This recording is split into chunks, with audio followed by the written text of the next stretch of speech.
It is 7:06, so I'm going to call the public session to order. We called our meeting to session at 6 and had a non-public for the first hour, so we're now in public session. And I would ask that we start with the Pledge of Allegiance. And Kayla, do you want to lead us in the pledge? Thank you. To the flag of the United States of America, and to the republic for which it stands, one nation, under God, indivisible, with liberty and justice for all.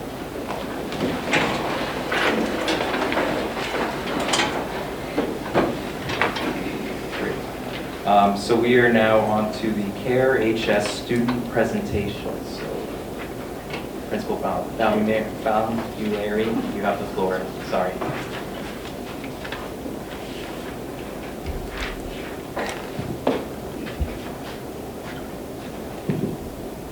Good evening, everyone. Welcome to Kingswood Regional High School. My name is Paul Valmulari, principal here. I have the pleasure of welcoming a group of students and their instructors from the World Language Department who are doing amazing work in the area around the seal of biliteracy. And I will let them explain what that process is and how it has affected each one of them and impacted their journey in a moment. But where we are right now is we are heading full steam ahead towards the culmination of semester 1 here at the high school with final exams on the horizon. I know students are eagerly awaiting those and anticipating those, which kind of ties in nicely to their presentation because that is a culminating assessment that is significant in scope and weight and impact on their post-secondary experiences.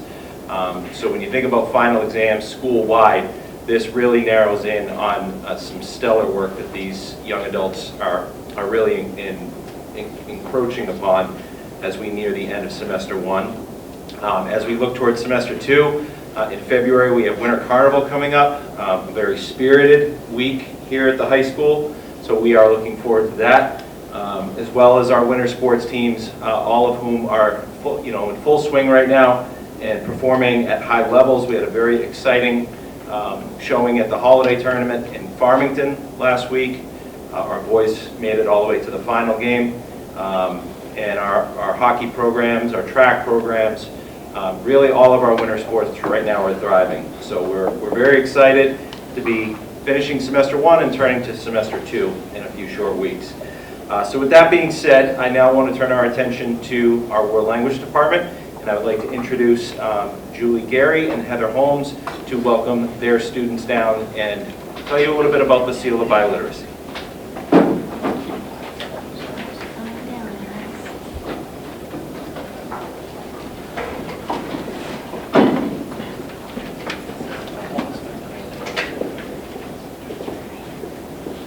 Good evening, school board members and Kingswood community. My name is Julie Gary and I teach French here at Kingswood Regional High School. I am joined by my colleague and Spanish teacher, Heather Holmes. Tonight we have been invited by our principal, Paul Valmulari, to showcase the World Language Program, and more specifically, as students work toward achieving the New Hampshire State Seal of Biliteracy Award. As stated on the Department of Education's website, this national award has been adopted by all 50 states across the country and is given by a school, district, or state in recognition of students who have studied and attained proficiency in 2 or more languages by high school graduation, which would be English and French or Spanish here at KRHS. Students who earn this designation will receive the state seal on their high school diploma and a state-issued award certificate. In addition, documentation of this accomplishment will be included on the student's official high school transcript, a distinction valued by prospective employers and institutions of higher education. I am pleased to report that for the past 3 years, Kingswood remains at the top in the state of New Hampshire for a number of award recipients, with 27 students achieving the seal last year. The state decided to offer 2 seals in 2025, a silver requiring a score of 5 or higher, indicating intermediate mid-proficiency, and gold with a score of 6 or higher, indicating intermediate high proficiency. I am pleased to report that 11 out of our 27 seal recipient students last year earned the gold distinction. Starting next week, students in our upper level courses will be participating in the Avant Stamp Test, one of the qualifying tests for the Seal of Biliteracy. This test provides constructive analysis and data for language program development, enabling us as educators to improve learning outcomes and make more informed decisions on curriculum and training. By delivering accurate data on real-world language proficiency levels, the Avant Stamp testing facilitates progress monitoring through the measurement of individual, group, and program growth. Now we would like to introduce some of our students who are currently enrolled in our language program so that they themselves could share a little about their experience in the World Language Program here at KRHS, as well as what it could mean to them personally if they were to receive this prestigious national award. So we have some French students here of levels 3, 4, and 5. And if you want to go, maybe Lexi and Clara, Malcolm, Ben, and Thomas, feel free to just say a few words. Thank you. Hi, my name is Lexi Baker. I'm a junior at KRHS, and I just want to share a positive program that is happening for many students who take a World Language class. So the Seal of Biliteracy is an award given to students who have demonstrated proficiency in English as well as another language, but it can be more than just an award to students who achieve it. If I pass the Seal of Biliteracy and am awarded excellence in English and French, I will have more leverage in college applications and career opportunities. Having the seal on my college applications can increase my chance of acceptance. It makes me stand out from competing applicants who may not have it. The seal highlights cultural competence and high language skills, making me more valuable in the eyes of admission officers. It can also save me time and money in my enrollment. Some universities offer course credit for seal recipients, allowing me to have the option of not taking the additional class. Furthermore, the Seal of Biliteracy offers benefits even after my education. It gives me an official validation of my language skills, providing support in job applications. Many employers value candidates who are able to communicate to diverse people and have demonstrated critical thinking abilities. After earning the job, I could possibly be given extra financial benefits as well. The Seal of Biliteracy could have a significant role in my career path after I finish my education. If I am awarded the Seal of Biliteracy, my future will be more supported and successful. It will be more than just a core on my graduation day. The seal offers an official recognition of my abilities and skills, giving me leverage in my upcoming goals. I will be more competitive in earning positions against others offered my rank. The seal presents my competence, abilities, and skills in a verifiable way, making it an especially valuable achievement that will open the doors for me. Thank you for allowing me to share my view on Seal of Biliteracy and my support for our language program.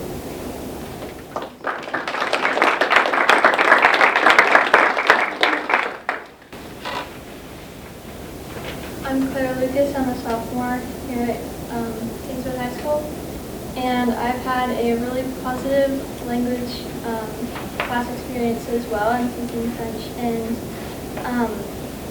first off, having the language, I think it can really benefit me with jobs and careers that I may have in the future. I've seen how it can benefit with an older sister who took Spanish, and she has had benefits at her past jobs with it too.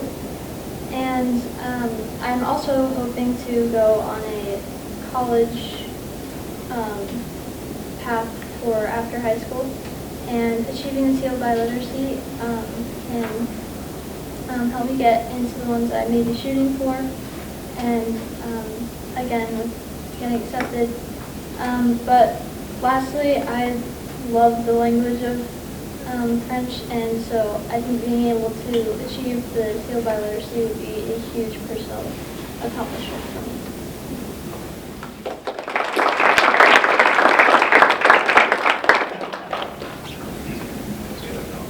Good evening. My name is Malcolm Clark. I'm a senior here at Kingswood, and I'm in Miss Gary's French Level 4 class.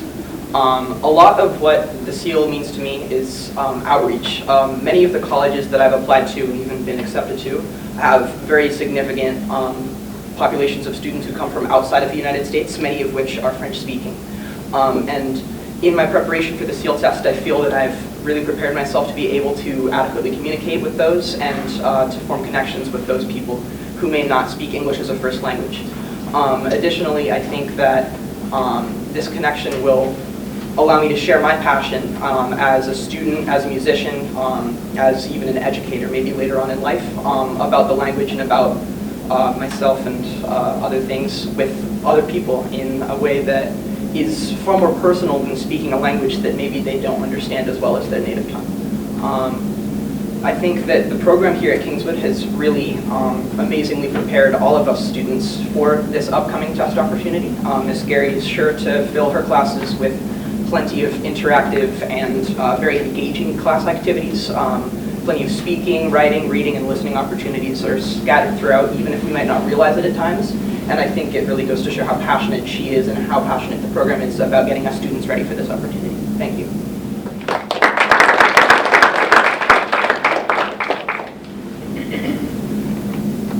Hey guys, I'm Ben Wright. I'm a senior at Kingswood and I'm in French 5. This program is vital because it proves our language skills aren't just for the classroom, but they're ready for the real world.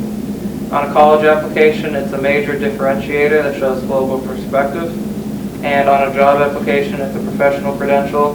Whether you're working locally or being sent on a future business trip to France, this seal gives us the stamp of approval to compete globally. Thank you.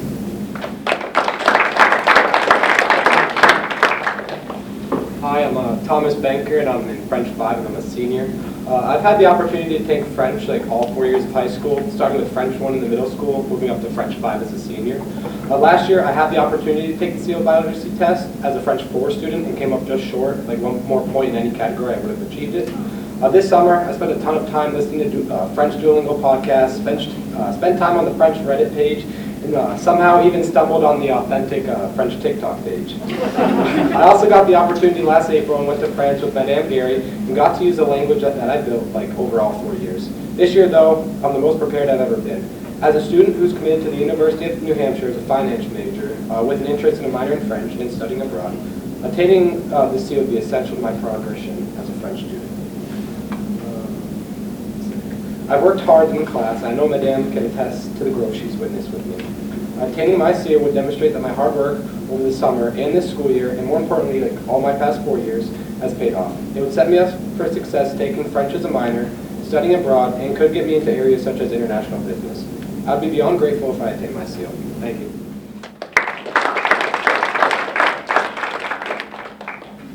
Hello everybody, and thank you again for allowing us to come in this evening and speak. I'm Heather Holmes. I am one of the Spanish teachers here at the high school, and I actually have two Spanish students with me tonight. I've got Evan Thurston, who is a current Spanish student, and Bryce Sandlin, who we all know. So I asked these gentlemen to come speak and just kind of give their 2 cents on their language class and the seal of biliteracy.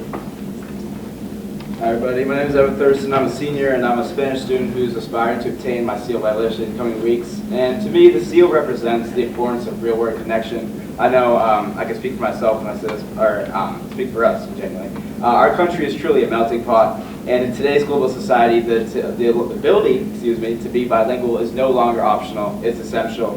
And as someone who's personally seeking to go into the political landscape, who am I to not further my education in a foreign language?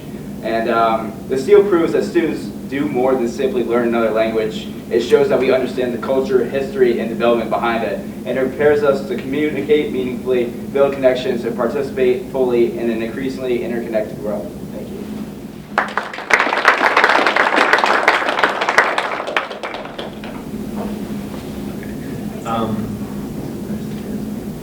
I'm Bryce Sandlin. I'm also a senior here at Kingswood, and I started out my freshman year in Miss Holmes' class in CGP Spanish 2, which is like a lower level class, and then throughout like the language department at the high school, I was able to achieve the gold seal last year along with AP credit, and I took Spanish 4 and then Spanish AP, and I think it's really helped me, like just filling out college applications, especially this last fall.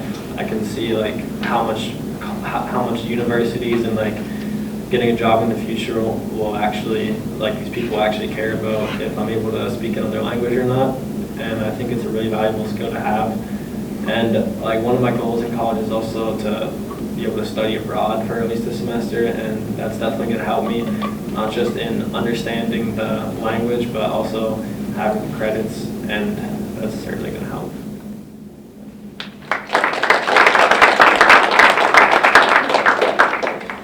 Well, thank you very much. support as always, and I think we're going to have a great, successful year again this year. Thank you.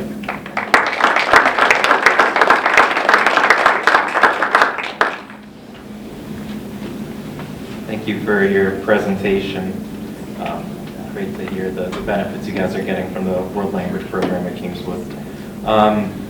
Agenda review. I know of one agenda review request. I see Mary is preparing her reading glasses. Mary, you have an agenda request? I do. Push to talk. Make sure the bottom's on. You gotta press the. Did have it read before. No, you gotta flip it over, and there's a black button. It says do not touch. There you go. And then now it's on. What? No. Press the button on top. Yeah. Just press it. Yep. Nope. You got it. The red light's on. Speak now. The floor is been yours. We're just trying to get the mic to work. Well, thank you. I like to be as difficult as possible. So thank you for this opportunity to suggest for the agenda.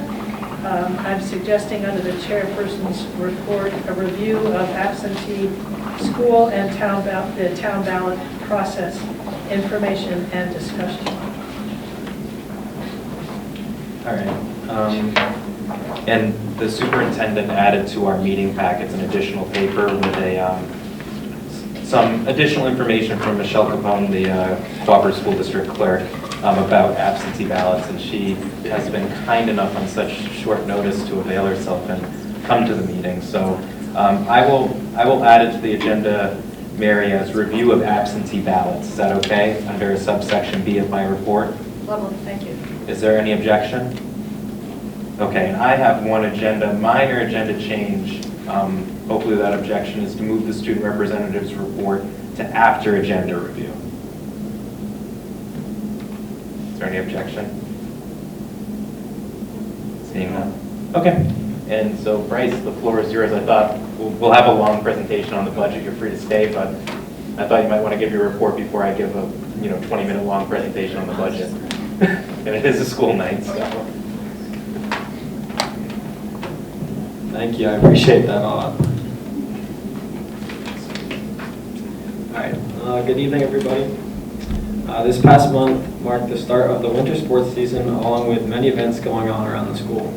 The boys basketball team started off 3-1 in the regular season, along with making the championship of the winter tournament over break in Farmington.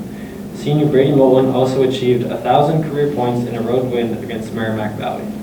Girls basketball is off to a 1-3 start after winning their season opener against Lebanon and losing in the first round of the tournament to Prospect Mountain. Boys ice hockey is 2-1, and the girls, who are combined with Prospect Mountain and Plymouth, are 3-2. The wrestling team has their first meet at Masonic High School at the end of January, and both boys and girls indoor track are performing very well so far. The first semester of the high school will be soon coming to a close, with classes changing over for everybody at the end of the month. The seal biliteracy test for the language department will be held next week as well for Spanish and French students. Auditions were held and rehearsals are now starting for Kingswood Theater's spring production of The Last Firefly, which will be held for the public in mid-March. The Student Council just held our holiday-themed pep rally leading up to vacation, where we played games like Snatch the Santa Hat and even gave students the opportunity to pie some of their teachers in front of the whole school. Tours will be held for the upcoming 8th graders mid-January with Student Council as well. The theme for this year's lip sync will be songs with each class's color as the album cover, and lip sync will be held the week before February break. A Spring Spirit Week and Dance are also in the planning to be held in February as well. Lastly, facilitated by students in the James Foley Legacy course, a book club on the story of American mothers being held in the library on January 7th and 14th, both at 4 p.m. It's open to anyone in the district or community, and the English and History departments are excited to discuss Jim and Diane Foley's legacy of moral courage. And that's all I have for this month. Thank you.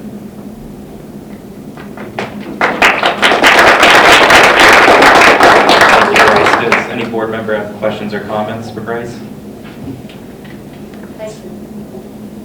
Thank you. We'll move on to next is our public hearing for the budget adoption.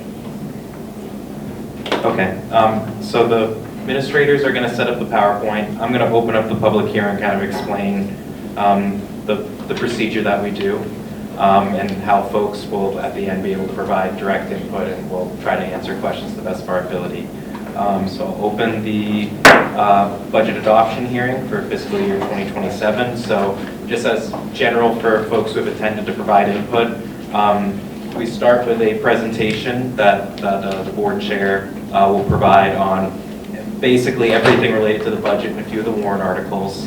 And then we'll open the floor, and you are free to stand down, state your name and town of residence, and provide comments and ask clarifying questions about the budget and administration. The board will answer to the best of our ability.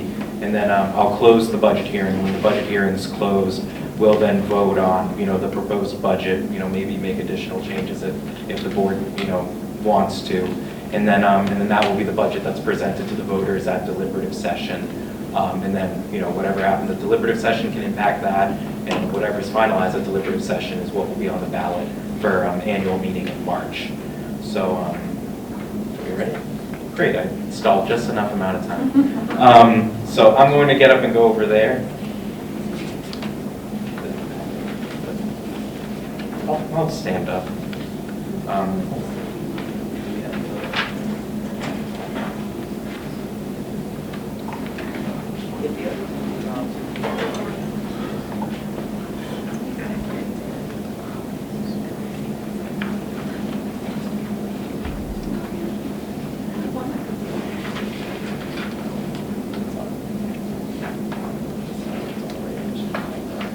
There we go. All right, this mic is low. Okay.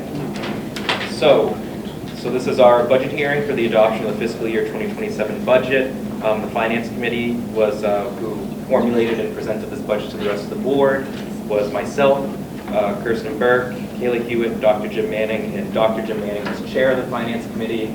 I'm chair of the entire board. Yes, Mary? I'm concerned, are you picking this up? Okay. Thank you, Mary. Thank you for confirming that you're picking up my audio. So good evening, and thank you for coming to the meeting tonight. So the budget process, and I generally just discussed that. So the budget preparation process is a comprehensive effort that begins in October, involving collaboration across all levels of the district. Staff members at each school share their budgetary needs with their school principals, who submit these requests to the SAU office. The superintendent and business administrator meet with each school leader to carefully review and discuss these submissions. During these discussions, building administrators provide context for any significant increases, explaining special circumstances, or offering rationale where needed. As part of this process, the superintendent and business administrator may ask building administrators to adjust their requests, ensuring that increases are managed while maintaining the district's priorities. Personnel requests are also addressed during this time, with proposals for new positions evaluated based on strength of the rationale provided. Depending on the justification, some requests may proceed to the Finance Committee for further consideration. This year's budget discussions included a mix of additions and reductions to positions, reflecting the district's evolving needs. Public meetings to review the fiscal year 2027 budget were held on November 18th, 19th, and 20th at Crescent Lake School. Elementary School in Wolfeboro, offering valuable opportunities for input and discussion. Following these sessions, additional reductions were made to further refine the budget. Looking ahead, there will be more chances for the community to engage with the budget process. The school board will review and adopt at this meeting in the KRHS lecture hall, and followed, there'll be a deliberative session January 31st at Kingswood Arts Center, where the legislative body voters will debate and amend any of the warrant articles that we present. So you'll see I did that last time too. Thank you. Whatever. You'll see, so we're kind of towards the end of the process now. So we had our preliminary budget presentation to the full board and public at our New Durham meeting at the beginning of December. And now we have a proposed budget presented to the board for adoption at this public hearing tonight. And then again, January 31st at the Kingswood Arts Center, we'll have our deliberative session to present the recommended budget to the public. They'll debate. The public's allowed to change the budget, amend the budget, and then that budget is what's placed on the warrant for the annual meeting that will happen in March. Enrollment. Looking at our year-over-year enrollment, we see a relatively stable overall picture with some notable shifts at individual schools. Our total district enrollment last year was 2,076 students, and this year we are at 2,060 students, reflecting a net decrease of 16 students across the district. Several schools experienced increases. Carpenter grew from 183 to 191 students. Effingham increased from 120 to 125. New Durham also saw an uptick from 144 to 150 students, and Ospey rose from 275 to 295, continuing its upward trend. Tuftonboro had a similar pattern, increasing from 99 to 110 students. So you'll see in our lower levels, especially in some of our outlying towns, we're seeing an increase in the number of younger families with students moving into the district. On the other hand, Crescent Lake experienced a significant decline, dropping from 181 to 145 students. At the secondary level, Kingswood Regional Middle School decreased from 345 to 332, and Kingswood Regional High School and the Lakes Region Tech Center shifted from 729 to 712. The overall story is that while we saw modest declines at the middle and high school levels and a notable drop at Crescent Lake, several of our elementary schools experienced growth, which helped keep our total enrollment relatively steady. This distribution will continue to inform our staffing and resource planning and long-term projections moving forward. So obviously, we're seeing an increase in population at the younger levels that will eventually translate to having to address resource needs at the upper levels, years from now, but eventually. We'll now move on to the general fund. Although the professional services line shows an increase at first glance, it actually reflects a decrease once the change to Lakeside Academy is taken into account in previous years. This line included the ombudsman contract costing more than $300,000, so the cost to operate Lakeside Academy. To staff and operate Lakeside Academy, our alternative online program. Beginning next year, we're moving this program in district and hiring our own staff, resulting in an estimated 50% reduction in overall program cost. The remaining amount in professional services is tied to mandated special education services, not Lakeside Academy. You will also notice that the health services line is now zeroed out. That is because our nurses will no longer be employees of Huggins Hospital. Instead, they will become district employees, and their salaries now appear in the employee salary section on the later slide. The increased cost associated with bringing nurses in district is also reflected in the teacher's contract warrant article. Taken together, these changes reflect efforts to increase fiscal efficiency while strengthening direct district oversight of critical student services. General fund continued. On this slide, land and building line represents the remaining local share of the Carpenter Building Project. As some are aware, old plaster ceilings that were out of code collapsed, and we're currently going through a two-phase project to rebuild it. The total cost of the project was supported through several funding sources. A portion was covered by the Buildings and Maintenance Trust, and another portion was funded through Primex as part of the insurance claim, their property and liability insurance. The balance that could not be covered by those two sources needs to be included in this year's operating budget. This line therefore reflects only the final remainder of the Carpenter School project costs that must be budgeted locally in the general fund.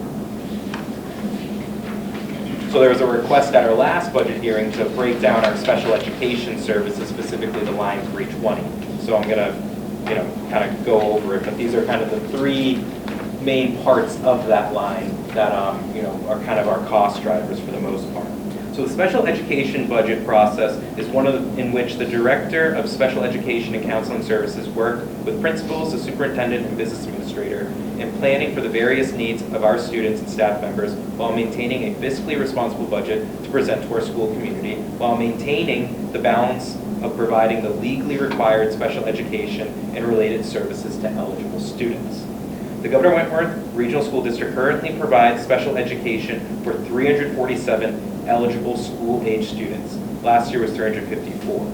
This is approximately 16% of our total student enrollment of about 2,080 population last year, so 17%. This percentage is less than the New Hampshire state average of 20% of the total public school enrollment. In addition to the 347 eligible school-age students, we currently have approximately 60 preschool-age students ages 3 and 4 that receive special education services due to a disability. In general, it should be noted that although our percentage of eligible students for special education is below the New Hampshire state average, Within our schools, we have recognized patterns and trends that impact our students' needs, which as a result impact our overall school budget, including special education costs. One of the most significant challenges the district faces in budgeting for special education costs is the unpredictability of certain needs that can arise at any time and unregulated costs for those services. Last year, as an example of how the district needed to access and withdraw funds from the special education trust due to those unanticipated costs, including contracted services, tuition costs, equipment, and transportation. Currently, this budget is our best forecast of expected and unexpected needs based upon patterns and trends. Hopefully not to be in that position again, but it takes a community. The two main drivers of the proposed district special education budget continues to be contracted professional services and tuition costs. So you'll see those are our top two bullets there. The professional contracted services line of the function codes 323 includes services provided by over a dozen of vendors, including psychologists, speech therapy, board-certified behavioral analysts, and assistive technology experts.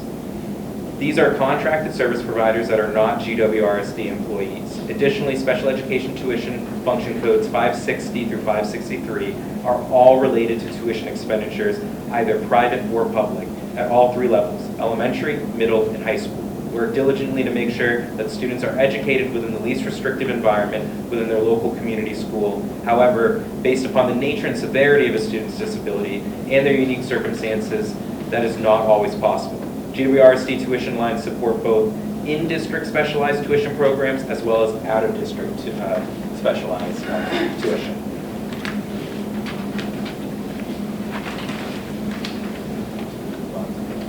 So we're now onto the general fund employees. This slide reflects the wages and benefits for all district employees, including administration, teachers, support staff, and importantly for this year, our school nurses who will now be district employees rather than employees of Huggins Hospital. As noted earlier, the additional costs associated with bringing nurses in-house is not fully absorbed within this operating line. The overage compared to previous budgets is included in the teacher contract warrant article, which you will see later in the presentation, separate from the budget, separate warrant article, but part of the total costs that we're incurring. Any proposed teacher salary adjustments or raises for next year are also contained within the warrant article and will be explained in detail at that time.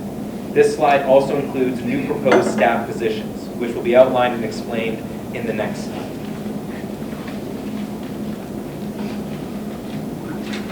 So proposed new staff. This slide summarizes the staffing adjustments proposed for next year, both additions, reductions, based on enrollment trends, program changes, and operational needs. We're requesting the addition of a maintenance technician, a position the board approved last year but was unable to implement due to the default budget.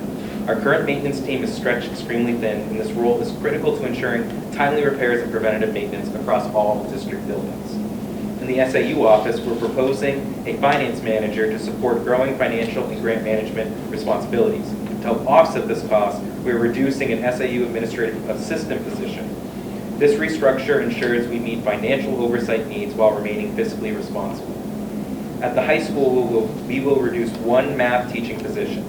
After a full review of class sizes and courses offerings, the math department is the only area where a reduction can occur without impacting programming or students. To bring Lakeside Academy, now Kingswood Academy, into the district, we're adding one special education teacher and one paraprofessional. These positions allow us to operate the program in-house, reduce reliance on outside vendors, and strengthen services for students, so all the students will be staying at Kingswood Regional High School. At New Durham School, we're reducing one classroom teacher due to enrollment shifts while maintaining two kindergarten teachers to support early learning needs. At Ospey Central School, we're proposing to not budget for 3 vacant full-time paraprofessional positions. These roles have remained unfilled for a long period, even with the new union contract, so eliminating them is a reasonable adjustment. This reduction helps us preserve a teaching position, which the enrollment data supports. Several positions included this year were approved by the board previously, but were not able to move forward. This includes a special education administrative assistant at Kingswood Regional Middle School, which ensures stability for a department with a large caseload, and the expansion of DPT roles in Tufton Borough and Effingham from 70% to 100%. Positions to meet the special education case management needs in those schools. In addition, we're proposing to add a preschool DPT in support of early intervention and ensure compliance with mandated services. Finally, although not displayed on this slide, we'll be recommending a student wellness coordinator through a separate warrant article. As the district transitions away from Huggins Hospital nursing contract, this role will support mental health and wellness across all schools and aligns directly with our strategic plan. And now on to debt service and warrant articles. Over the past several years, we've retired bonds for Ossipee, Effingham, and New Durham elementary schools. Our principal, or debt from the Kingswood Complex project, continues to decrease. Each year, the interest increases as the principal decreases because we receive less state building aid with a reduction in the principal. This slide summarizes all the proposed warrant articles for the upcoming budget cycle, and I'll walk through each one briefly, beginning with the items that require voter approval for funding, and then those funded through unreserved fund balance with voter approval. So first is the Governor Wentworth Education Association GWIA teachers contract. The first warrant article is a newly negotiated teachers contract. This agreement includes a 4% wage increase in each year for 3 years of the contract. The amount shown here reflects only the cost of year one, which is what the voters are asking to approve. This increase also incorporates the shift of nursing staff into the district as district employees, as discussed earlier in this presentation. We have the building and maintenance warrant article, $200,000, and this article requests $200,000 for the buildings and maintenance fund, which supports ongoing and annual maintenance needs across all district facilities. We rely on funding every year to ensure our buildings remain safe, operational, and well maintained. Trust funds supported by unreserved fund balance. We have several trust funds that were depleted this year and need to be replenished. These warrant articles do not raise new taxes. They simply allow us to use the unreserved fund balance to restore and to add money to these trusts. So the Special Education Trust is fully depleted from this year. We're asking for an appropriation of money that's left over unreserved funds that we don't utilize at the end of the fiscal year to be placed there. The Buildings and Maintenance Capital Reserve, which was used heavily for the Carpenter project and is nearly depleted. And the Health Insurance Trust, which is going to be a new trust that we're asking to be established to have unreserved funds to be placed into it. And I'll briefly explain why we're proposing, at least the Finance Committee has requested and proposed to the board, the Health Insurance Premium Holiday Trust Fund and how it helps protect the district from unpredictable health insurance costs. So a trust fund works like a saving account. It allows the district to set aside extra money received in 1 year so it can be used to offset costs in future years, especially when expenses unexpectedly increase. Here's why it matters. So our health insurance provider, the risk pool we're a member of, School Care, sometimes issues premium holidays, which means the district temporarily pays less in premiums. This creates unexpected savings for that year. By law, pooled risk funds like School Care must return any reserves beyond the required minimum in the form of these premium holidays. They cannot keep extra money to prepare for future high claims years. At the same time, School Care has assessed or charged districts a special assessment when claims run high and reserves drop. This year, that's exactly what happened. The assessment was used to rebuild reserves. The school district received an unanticipated bill of about $1.6 million. Because premium holidays are unpredictable and special assessments can be significant, establish a trust fund that gives our district the ability to create its own financial cushion. Here's how it would work. If we receive a premium holiday in the future, which School Care indicates to us, the district meeting can vote to place that unexpected revenue into the trust fund instead of letting it automatically reduce rates for 1 year. So the voters would give us permission to take that premium holiday and place it into the trust fund. The money in the trust fund can then be used later to help pay for future special assessments, reducing large swings in the budget or the property tax rate. So essentially, we're trying to find a way to save money so that if we get an unanticipated bill, we have savings and there's a direct way for us to derive revenue to do that. So the collective bargaining agreement. This slide outlines the detailed cost components of the newly negotiated 3-year teacher's contract. The total cost you see for each year represents the additional amount that would be added to the district budget if the contract is approved by voters. Here's what the figures represent. So year 1, 2026 to 2027, $1.68 million. This first year reflects the largest increase as it includes one-time adjustments, updated stipends, and the shift of nurses into the teacher salary schedule. So remember, we had these teachers that were under, that were contracted service in our general fund, and they now need to be shifted those costs and salary increases into our collective bargaining agreement.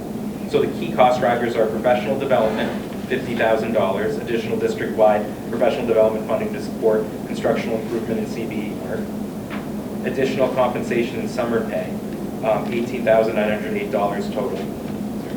I don't mean to, sorry to interrupt. This was out of order, so this continues with other jobs before you. Oh. So you were talking about school care. Got it. Okay. Sorry, our packets are out of order. Sorry about that, everyone. No, thank you for Yeah, absolutely. So back, sorry, I'm sorry. Back, I was going to say, so back to the warrant articles, because there's a few that I missed. So, student wellness coordinator. This is a standalone warrant article requesting funding for the new student wellness coordinator position. This role is a key component of the district's strategic plan and supports mental health and wellness across the district, especially as we transition away from Huggins' nursing contract. We're also bringing back the free meals funding, another article which seeks to continue the free meals initiative that the district began this year. This allows us to ensure that all students have access to meals without cost barriers, supporting both equity and well-being for our students. And the last warrant article, is the that we're not making a request for this year. Is we're not requesting additional funds for the CHIRP replacement capital reserve. The account currently has a balance of, I don't think that's the current account balance. Yeah, Is it? Oh, okay. The account currently has a balance of $170,000 following last year's TURF replacement. Given the timing and more pressing priorities, we're pausing contributions for this budget cycle. We feel like that's sufficient to have for a few years before we start asking for additional appropriations from unreserved funds. So these warrant articles together balance contractual obligations, facility needs, student wellness, and financial responsibility while ensuring long-term sustainability for the district. All right. Now we'll go to the collective bargaining. All right. So as I mentioned, this is broken out into 3 years. And I was going down the year one cost for 2026, 2027 is $1.68 million, $50,000 professional development, additional compensation and for summer pay, $18,908, insurance buyback and life insurance increase, which updates benefit-related provisions, is $57,454.50. Increase in contractual sick leave reimbursement of $25,376. Increased stipends for department heads, team leaders, CTE leaders, advisors, and coaching is approximately $33,000, but only in year one. Can you go to page 16 now? Oh, God. Here we go.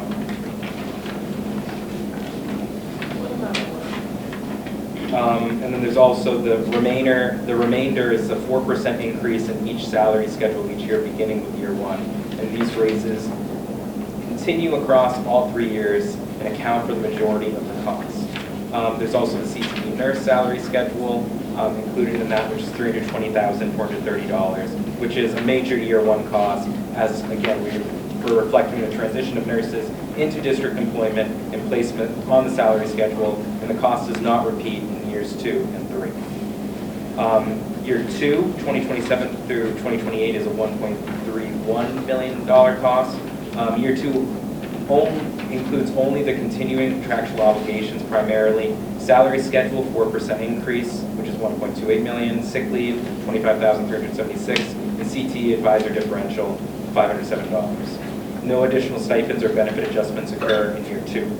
Year 3, $1.36 million, and year 3 includes salary schedule increase of $1.33 million, sick leave $25,376, and CTE advisor differential $507. Again, salary escalation reflects the negotiated 4% pattern across a 3-year contract. So summary, year 1 is the most expensive due to one-time adjustments and the inclusion of nurses. Years 2 and 3 show steadier growth driven almost entirely by salary schedule increases. And these totals represent the marginal increase in the budget attributable to the contract each year and align with the negotiated 4% annual raises. So this breakdown supports transparency around what is included in the contract cost and helps the community understand exactly where the increases are coming from and what's being driven in the contract. All right, what page? Am I going to revenue now? Yeah, revenue. Page 15. So I go to 15, and then I'll go to 17, right? Perfect, thank you. Revenue. This slide provides an overview of the district's major revenue sources and how they support our operations. Understanding these revenues is essential as they directly influence the amount needed to be raised through local taxation. The Hampshire districts rely on a combination of state aid, federal funding, and local revenue, each contributing to the overall financial picture. State aid remains our largest external funding source. Core components include adequacy aid, which establishes a baseline per pupil funding for essential education services, building aid, which assists with the school construction and renovation projects, and vocational aid, which supports programs at Lakes Region Technology Center. We also receive special education aid to help offset the cost of high-needs services, and child nutrition aid, which helps sustain our meal programs. Federal revenue plays an important supplemental role. Medicaid reimbursement helps cover the cost for health-related services required as part of special education plans, reducing the local burden for these mandated supports. Local revenue includes school lunch sales, tuition from out-of-district students, and various smaller sources that help support day-to-day operations. On this slide, you can also see the difference between budget 2025 and actual 2025. The difference represents the excess revenue collected over the budgeted amount, and the excess revenue was applied directly to the school care health insurance assessment, which helped offset the substantial increase and reduce the impact on the local tax effort going into the next budget cycle. Together, these revenue sources from the foundation of our financial planning form the foundation of our financial planning and allow us to balance educational needs with responsible fiscal stewardship. We are now on to our default budget.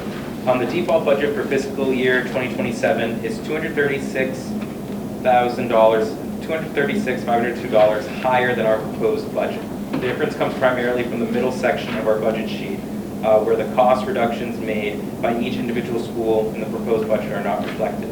Essentially, the proposed budget shows the savings and efficiencies our school worked hard to achieve, while the default represents a continuation of current spending without those adjustments. By adopting the proposed budget, we can implement these thoughtful cost reductions while still maintaining a high quality of programs and services for our students. If we don't pass our presented budget or a variation of it adopted by the board, we'll need to raise more taxes. So if we vote no, tax rate will be slightly higher. If you vote yes, we'll adopt some of these reforms that I think our administrators have worked extremely hard and been attentive to the community and being responsive after last year's default budget.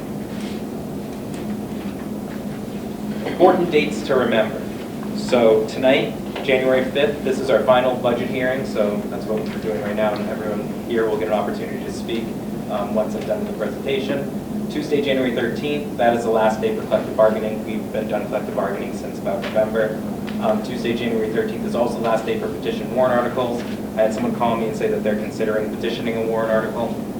Nothing bad. I know everyone just craned their head and was like, they want an establishment of a trust fund for, what are they called? Playgrounds. So, well, that might be something we see that we'll have to weigh in on at deliberative session. Tuesday, January 13th is the last date to post notice of bond hearing. We are not going out to bond this year, so that's a moot point. And Monday, January 26th, last day to post the warrant, budget, default budget. We'll hopefully be finalizing that all today, so we'll get that posted soon. January 21st through 30th is the filing dates for school district officers per RSA 669:19 and 652:20. There's four seats up this year. And that will also be posted with everything with the warrant. And January 31st is again our deliberative session at Kingswood Arts Center at 10 a.m.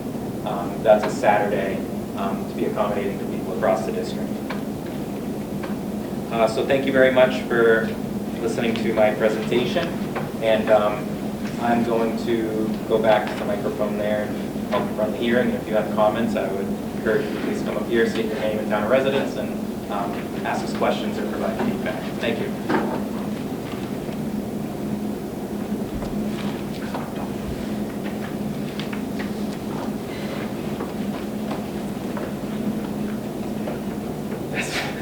We made it through.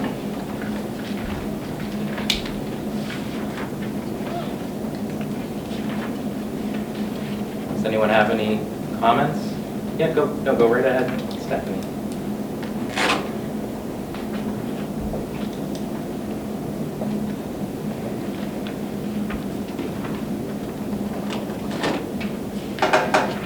Thank you, Chairman and the board, for that presentation. It's very helpful. I'm Stephanie King from New Durham. I just have a few questions, hoping to get a little bit of additional information. First, just a comment. I can't find the financial sheet that was, or any of the notes from the last meeting on the website. So what the handout was is not on the website yet. So that would be awesome if that could be posted. I think there were some updates to that. And then the financial reports, by like the monthly expense reports by object code haven't been updated since September. So if you could update the financials on the website, that would be helpful for us. And I just, my question is, in terms of the free meals warrant article, is there an update about what percentage of that has been requested or encumbered at this point? Is there any information about how that's been utilized this year? Do you have an update, Kathy? I was going to ask that too later, but we can ask it now. I have the dollar amount in which the first month of November, I haven't received anything for December yet. Granted, the vacation time took place and I just got back from vacation. So I'll be receiving that information for the month of December. But for the month of November, which was the start of it, that rolled out the very beginning. So it took time for parents to fill out the form given out. But I do have the first month of November was an invoice for $11,000, $11,000, maybe $500. Don't quote me on that, but it was $11,000 for the first month. So as each month transpires, we can certainly update everyone as to what the usage has been. Okay, great. Thank you. Wonderful. And then just my other question, I know we were in a default budget this year, and I'm just wondering how that was felt by students and staff.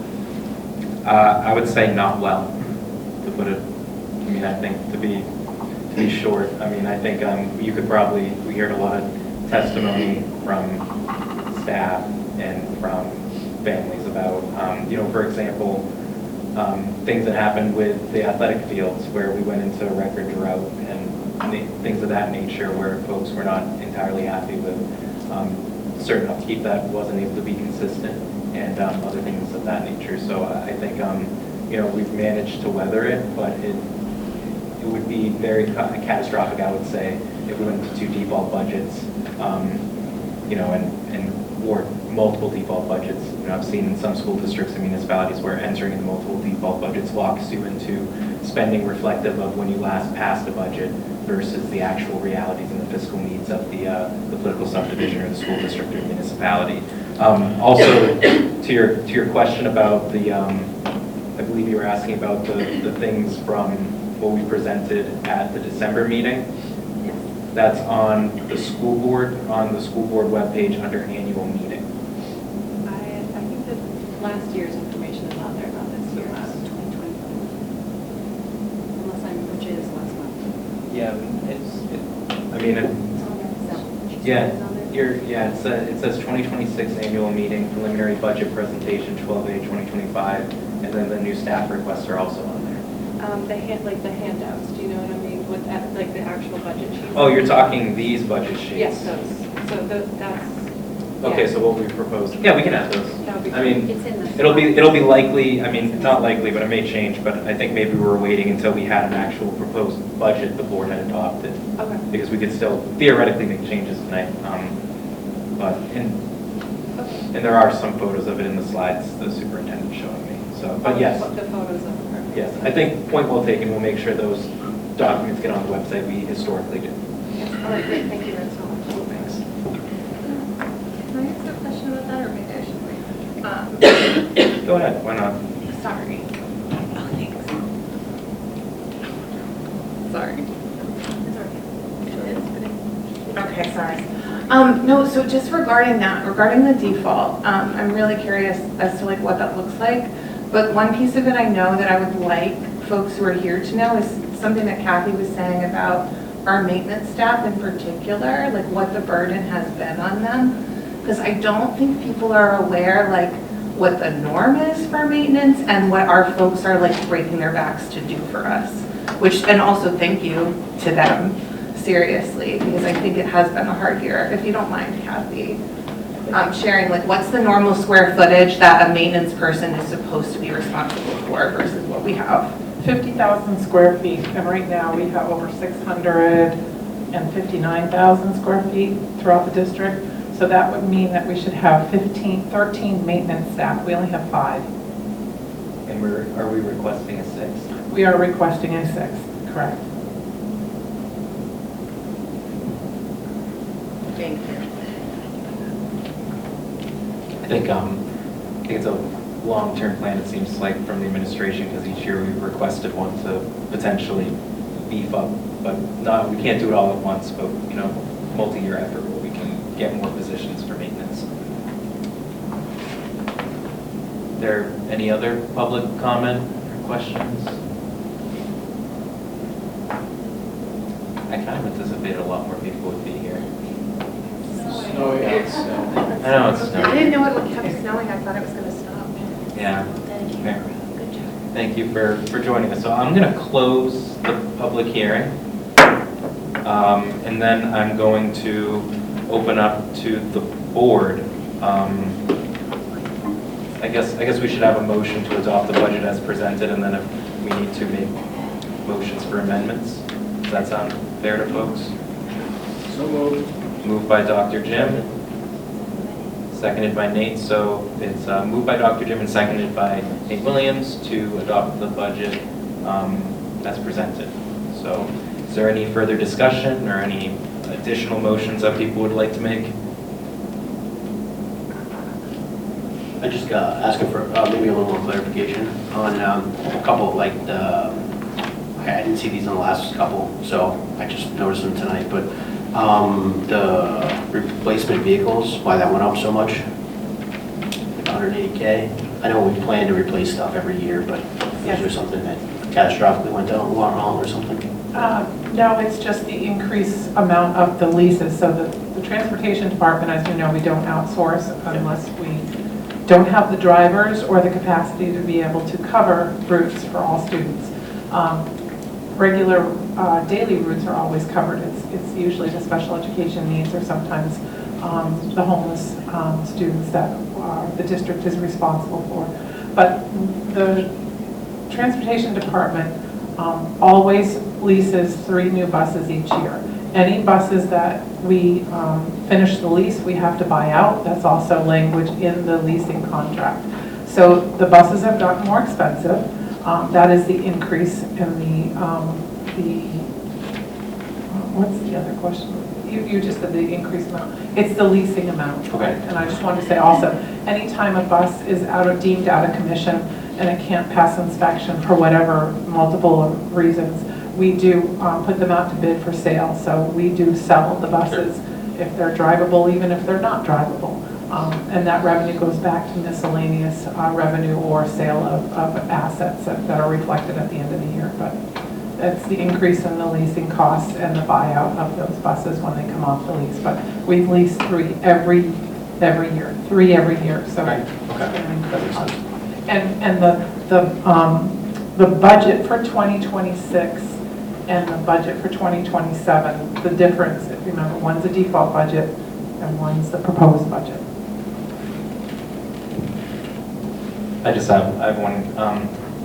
Is there any way, Kat, I have to meet with the town of Brookfield on the 8th with Dr. Jim. Is there any way we could get a few of these presentations so I can share them with, because I guess they're inviting the whole community, which I found out when I drove by and it said meet and greet with school board members and school board reps. Could we get this presentation, but in addition to, could we also get the breakout for enrollment for Brookfield students? That's something that because the way we present our enrollment is by school, and it doesn't break down which students are Wolfeboro students, which students are Brookfield students that are attending each school, Yes. Carpenter, Crescent, and the middle and high. That is the Department of Education state report that each year at the end of the year we have to submit the end of year report based on residency. And yes, I have that information. It's actually on the website, Brody. I can send you a link. Rock star, please. Is there any other comments or questions? I think my only comment is it's very, very rare to present a budget that's lower than your default budget amount. And again, I really want to commend the staff and the administration for coming in with lean, reasonable budgets, but that meet the needs of students, that don't cut corners or don't reduce spending at the expense of students. And I appreciate the Finance Committee who asked very thoughtful questions, throughout the budget presentation process to administrators, balancing the fiscal needs and the realities of the taxpayers, but also the needs to educate all of our students and offer them an equal opportunity. And I appreciate, it sounds like, the board's general support for what has been presented and the work that has been done. And I hope the residents and the taxpayers are equally as supportive and they see the effort that we've made. You have a comment, Doctor? Yeah, go ahead. Thank you. In the header line on the proposed budget, it says school board proposed new staff 2027. Is that just a typo? No, that's usually what I do. When we're going through the finance committee meetings, I will do up a document that has the new staff and the proposed budget, and occasionally it'll be don't include the new staff so that we can see what the cost is. So that includes the new staff. So you did not make any changes or cuts. Well, there were a few changes. I apologize. Yeah.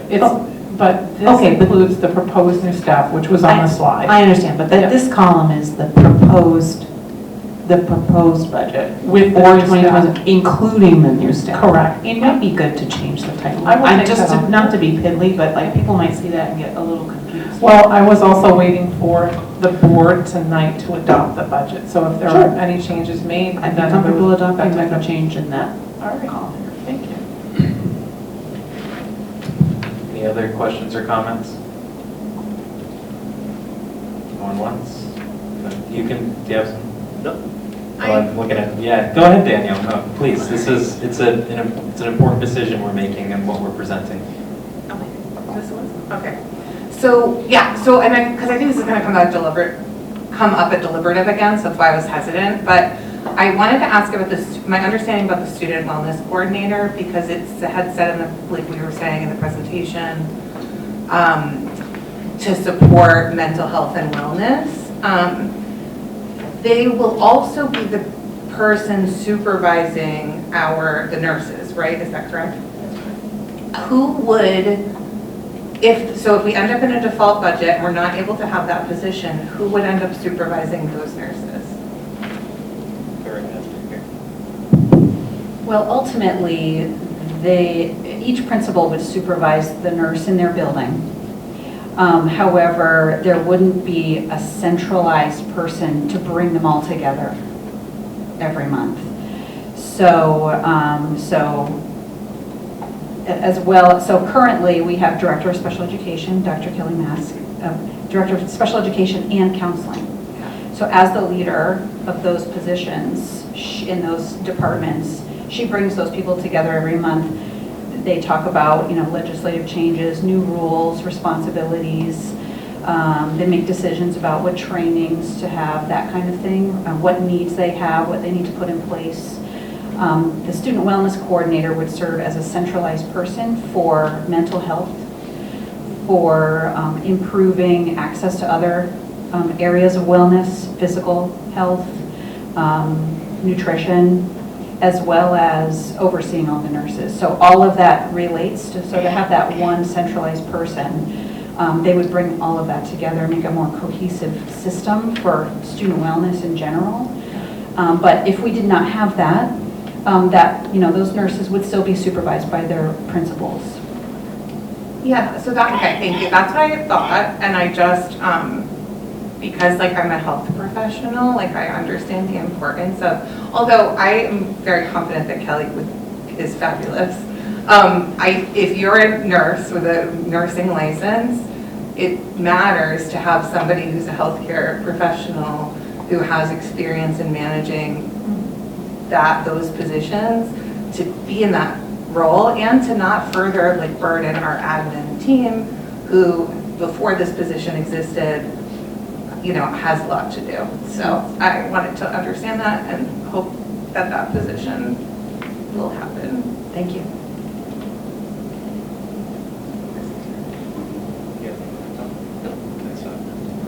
Go ahead, Tom. I didn't, thank you.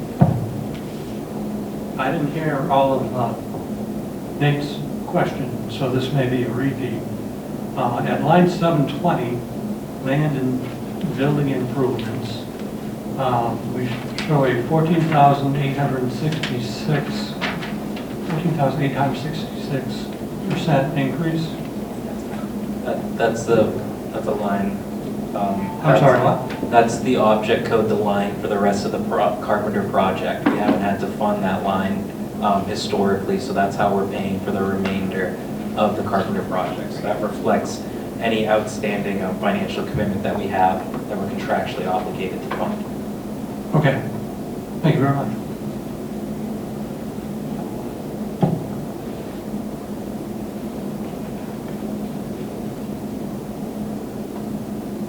Any other comments or questions? Okay. Kathy, once you're ready, you can call the roll, please. Kirsten? Yes. Kayla? Yes. Dr. Jim? Yes. Mary? Yes. Dr. Beth? Yes. Danielle? Yes. Nate? Yes. Tom? Yes. Rudy? Aye. Okay. And before we move on, I assume, since we voted unanimously, we're okay with the recommendation on the ballot being 900? Okay, I just wanted to be sure, because sometimes you may do a second vote. So we'll put the recommendation on the ballot for the budget as 900. All right, that concludes our budget adoption, or the board adopted budget process, and we'll have another presentation at deliberative if you'd like to watch. We'll now move on to the acceptance of minutes.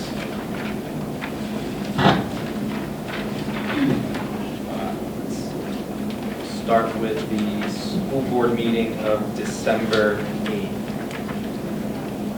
Yeah, they're out of order, I know. So go to the next page. We'll start with the school board meeting of December 8th. Let me see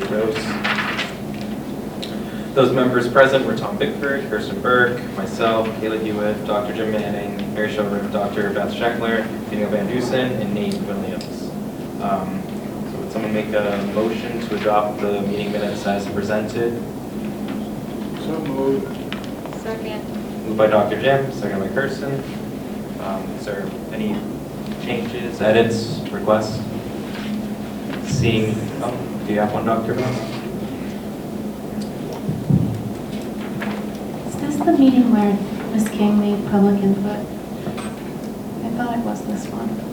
Yeah. On which page is it, Nate? Oh, I don't know. I just On page 3. Nope, that was in the public hearing. I think she made public input later. Also on page 5. Oh, thank you so much. Yeah, so she just, a small edit, she asked if current 8th grade students are eligible for algebra. She also asked about the world language credit. So if you could, just to accurately reflect what she was looking for. I've one edit too. Ms. King is from New Durham, She is. not Wolfeboro.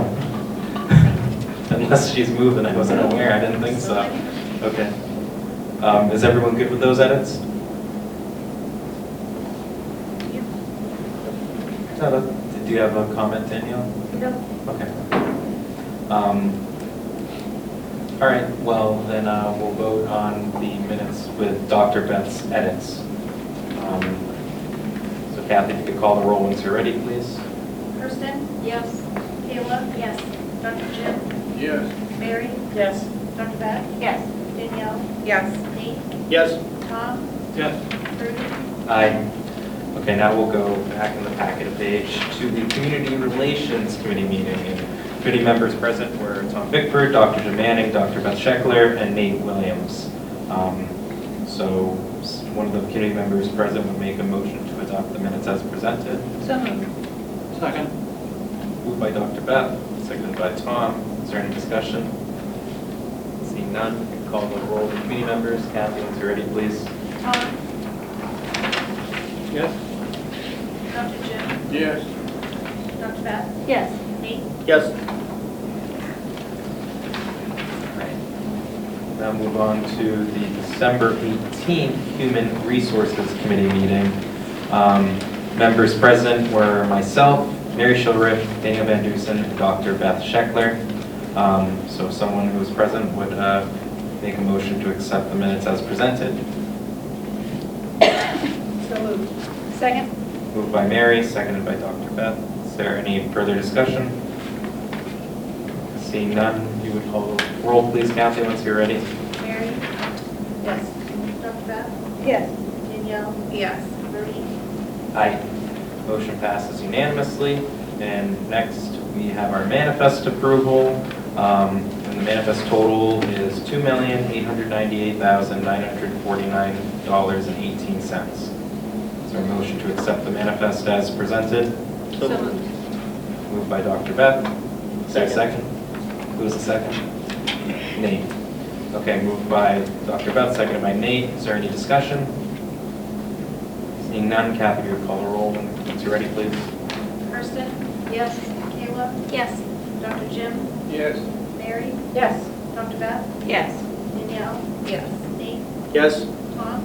Yes. Marie? Aye. Okay, we'll now move on to public input for a total of 15 minutes, 3 minutes for individuals unless extended by a vote of the board. And if you could please state your name, town of residence, and please be respectful, direct your comments towards the board, and no directing rude comments to others in the crowd.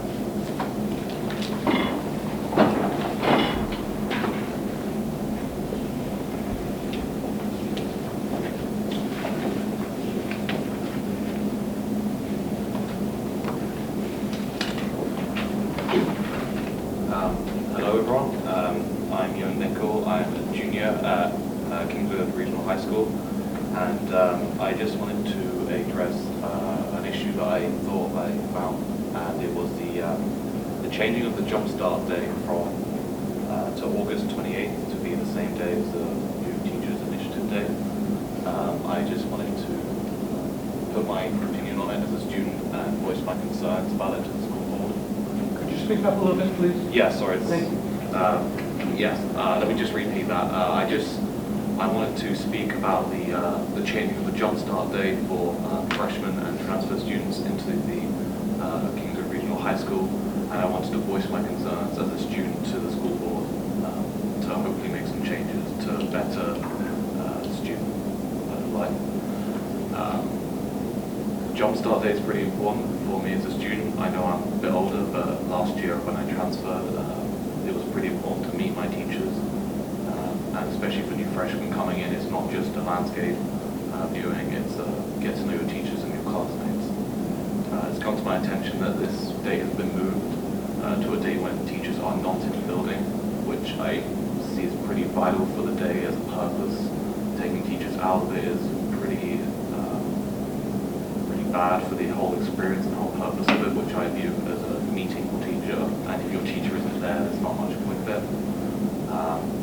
I feel that having student involvement as well would definitely help, but I just wanted to voice my concerns, and I saw that this was happening. I just wanted to really let the school board know that this is something that would deeply impact students, and I feel this needs to be changed. Thank you. Thank you for your public input. Is there any additional public input tonight? Seeing none, I'll close the public input, and we'll move on to the superintendent's report. So the floor is yours here. No, you can take them.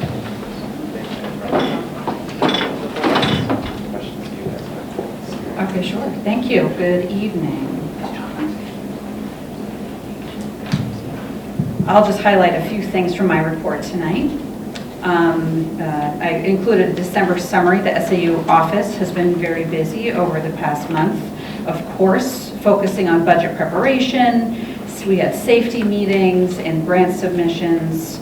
We wrapped up the preliminary budget review at the December board meeting and began preparing for the final budget hearing, as you just heard, which was scheduled for tonight, the final adoption. In addition, we successfully submitted the SAFE grants by the December 5th deadline. So every school submitted grants toward improving safety features in all of our schools. We should hear back from the state over the next few months regarding the results of those grant submissions. Also reporting out on our school resource officer program review. So as part of our ongoing review of this program, I met with the police chief and Captain Livy to discuss alignment with our evolving needs. As I shared with the board, we have a reduced number of incidents, so this is good news, occurring during the school day. Most are occurring after school.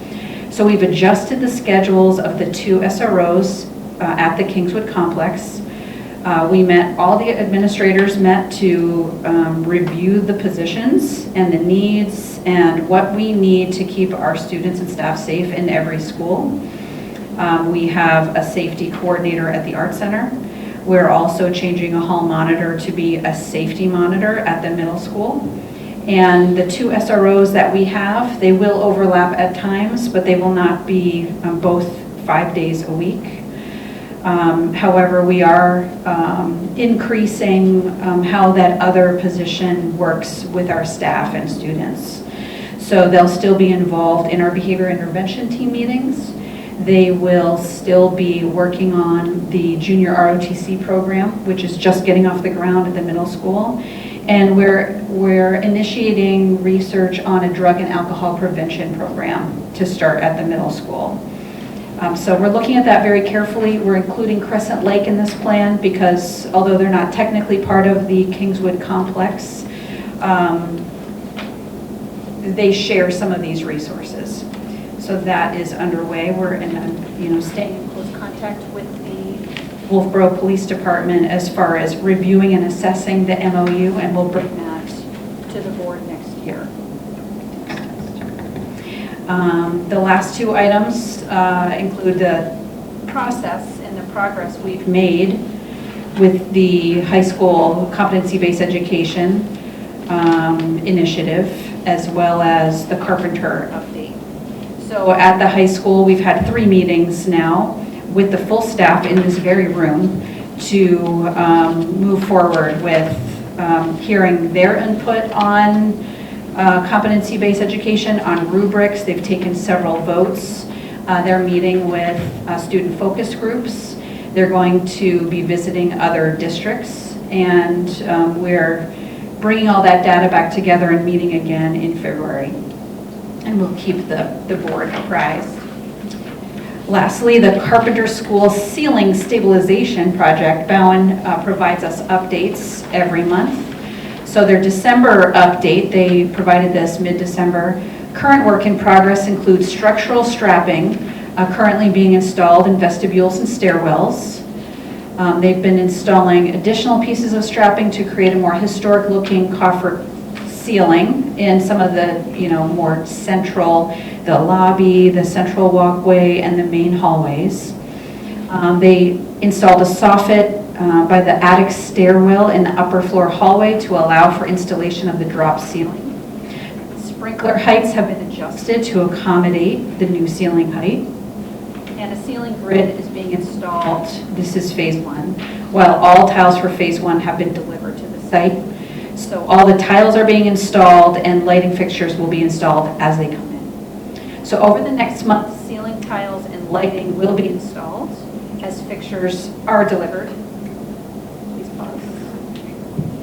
Additional ceiling removal and placement will be performed in phase 2, and structural strapping of the gym will be installed. So currently the gym all of the tiles have been fully removed. They're removing a big structure at the back of the gym that we no longer use, and they're putting structural strapping going vertically all the way down the length of the gym. And it included some pictures for the board.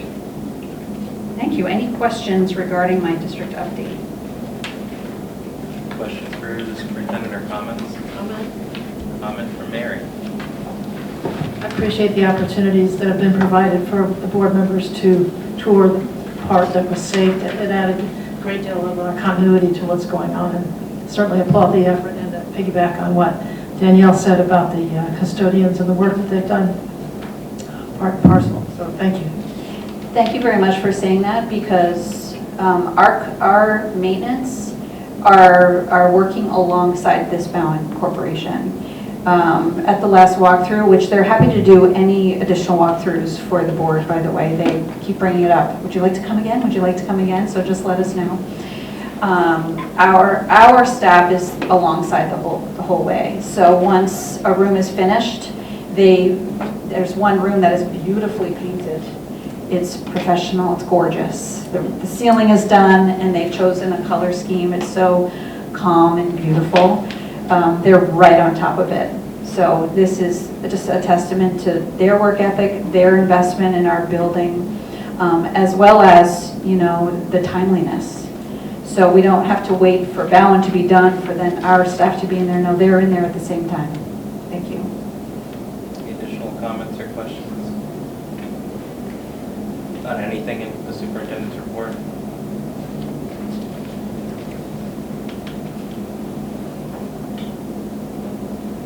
You look like you want to say something, Danielle. It's okay. No, I have questions that I don't need to waste the public's time on, but I'll email her. Okay.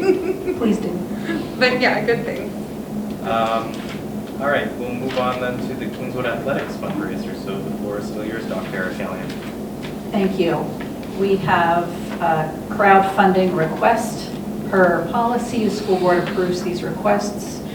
So this is an athletic department-wide request. It's not just on behalf of one team. So this is the calendar raffle.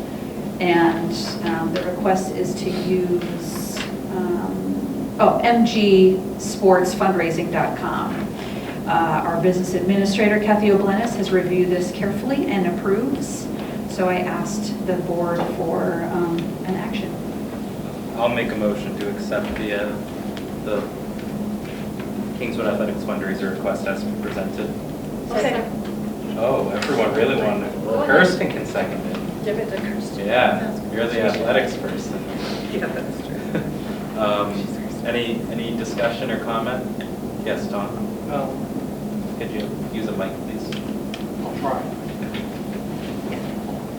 I'm unfamiliar with what a $20 calendar raffle is. Could somebody enlighten me? I can do my best, having had many years of students in sports. So a $20, you buy the calendar for $20, and each day there's a prize. And so they choose a name every day. And someone wins the prize every day of the month. Okay. Yeah. Thank you very much.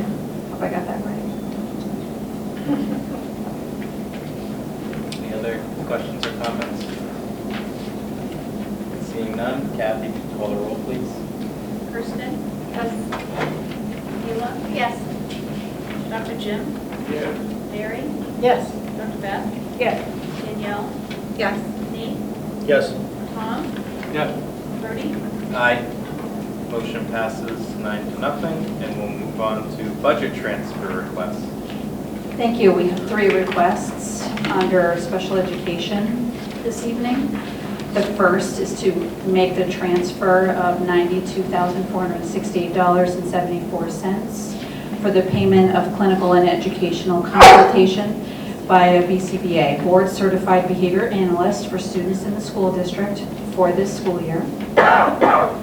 The second request is to transfer $112,920 for the payment of speech language services for middle and high school students provided by Booth Therapy Services for this school year. And the last request is for $19,080 for the payment also of speech language services for elementary school students provided by Booth Therapy Services for this school year. I was just gonna. Oh, I'm sorry. Yeah. Did I miss one? Yes. Oh, I'm sorry, yes.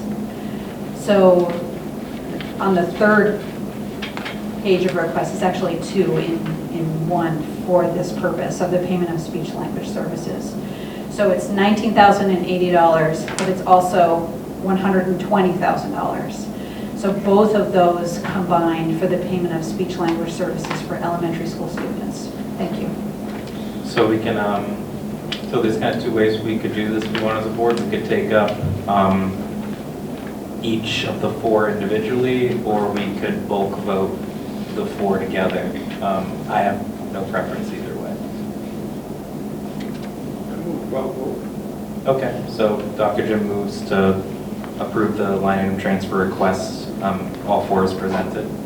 Second. Seconded by me. Is there any questions or discussions on the line item? Yep, Dr. Beth has one and then Tom. Hi, me again.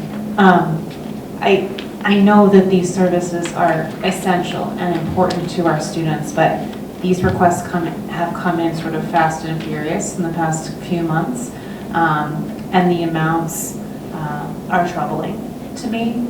And so I would challenge the board and or the SAU to think creatively about how we could handle some of this work in a more fiscally responsible way. Is it possible to bring some of this work into the district?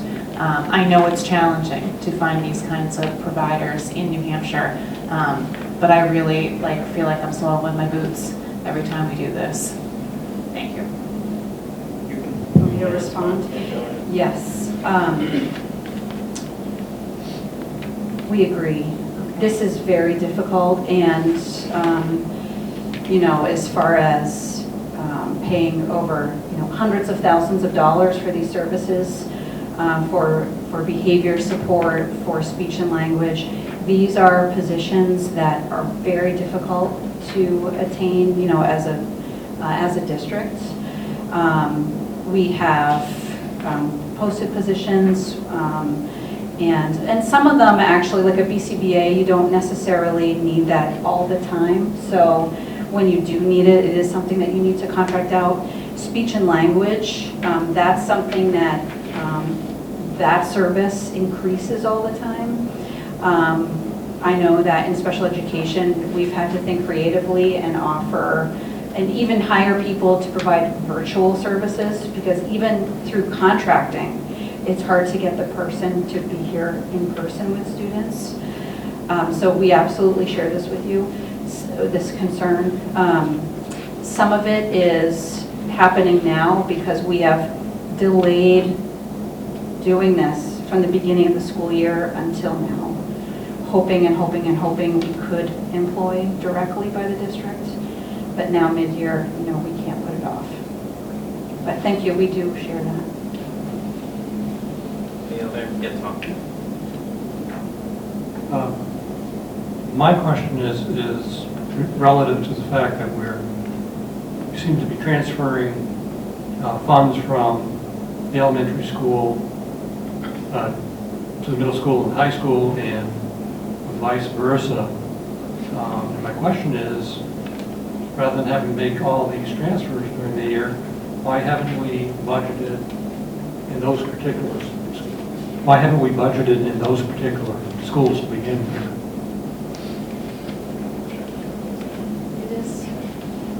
My short answer to that is that budgeting for special education is the most challenging and difficult, because essentially, as you know, in the budget process, we're looking a year behind to predict the year ahead. So we're looking 2 years behind for 2 years ahead. And in special education, it fluctuates. It can fluctuate significantly as far as what students need, and the cost of services. Private services are not regulated. Private services in New Hampshire increase historically by 5% every year. So that includes behavior support, speech and language, specialized transportation, psychological evaluations. So not only can the needs increase, but the cost of those services to address those needs also increase. And then on top of it, it's hard to predict which services you will need. So we find ourselves in a position like this where it is within special education. However, it is, you know, we strive to use a line that's the most accurate, you know, rather than using this, you know, a line that's not appropriate. So that's why we bring that to you, so that we can be using lines that we're supposed to be using. Okay, thank you. Ask kind of a budget question for Kathy. So my understanding, Kathy, is what we're transferring is under, these are sublines for the larger object code, the 320 professional services. Correct. So we're not really transferring school to school, we're transferring within the professional services between those lines under the professional services. Correct. So if you see all of these from Governor Wentworth GL line to Governor Wentworth GL line, the second set of numbers, so it goes 01.32. That 32 means that's the special education district-wide budget. It's not identifiable to any one school. It is identifiable only to the level, whether it be elementary, middle, or high school. So we are not making any budget transfers out of any other special ed lines identified to a specific building. This is the actual district-wide budget, special ed budget. Thank you. So correct me if I'm mistaken. So basically, we have the special ed budget, and there's different lines for different, you know, different services that we pay for different level of students, elementary, middle, and high. Correct. And so sometimes the need is higher at the higher level, and sometimes the need is higher at the lower level. And within the 320 object code, we transfer money between those lines to ensure that we're meeting student needs and paying those contracted services. Correct. They're transferring, this particular request, this first one for $92,000, is asking to take it out of the district-wide tuition line and put it into all three levels of the consultant services, elementary, middle, and high school. And I always verify that we have the budget available in the lines that they're trying to take it out of. There's no encumbrances that would overdraw that line they're trying to remove it out of and move into. So, yes. Perfect. Is there any other comments or questions? Yes, Tom? I appreciate your explanation of that. But I do notice in each one of these, besides being the 32 number line, we've identified tuition public middle school. Please distribute accordingly to consult services elementary, consult services KRMS, and consult services KRHS. So perhaps that's where my confusion is rising from. Any other comments or questions? Seeing none, Kathy, if you could call the roll once you're ready, please. Kirsten? Yes. Kayla? Yes. Dr. Jim? Yes. Mary? Yes. Dr. Beth? Yes. Danielle? Yes. Nate? Yes. Tom? Yes. Bertie? Aye. Okay, we'll now move on to adopting a warrant. I'm thinking, just for time's sake, that we'll have, the superintendent usually reads the entire warrant. I'm wondering if we just wanted to go article by article, and then where we provide a recommendation, we'll discuss and amend and vote and make a recommendation. Is that okay with the board? Yeah, no, sorry. And we'll be posting this exact document to the website after the board meeting. We're legally required. We have to, so that would be my only concern, because if someone's watching the recording, they're going to want to be able to see the full text. But I am fine with it if Caroline is just reading the relevant portions for us in the interest of time, and they can reference this as a companion, that's fine. Unless that's a legal thing. I have an updated document for you based on what you all approved here, so. Oh, yeah, I mean, I think, okay, and so just for some, so we provided a recommendation on Article 2, but the thing is that we can still, as a board, the CBA article we can't amend, that's already been negotiated, but we have to provide a recommendation on that. The article allowing us to have a special district meeting after the CBA article, we should not amend that, because that's language from our legal counsel.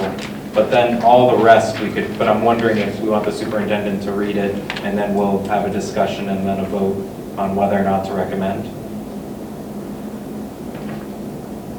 Does that make sense, or am I confusing people? Yes, Mary? I'm inclined to go with one by one, simply for clarity and an opportunity for the record, the audio record. Okay. Well,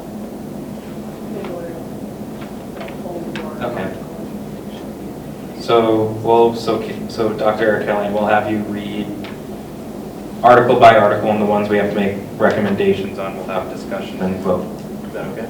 Absolutely. All right. I'll start with Article 2, because we have the number that you just approved. That's required.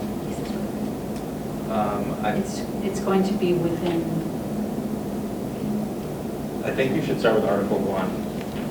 so in your packets, the cost per pupil is outside of the article, and the proficiency scores are outside of the article.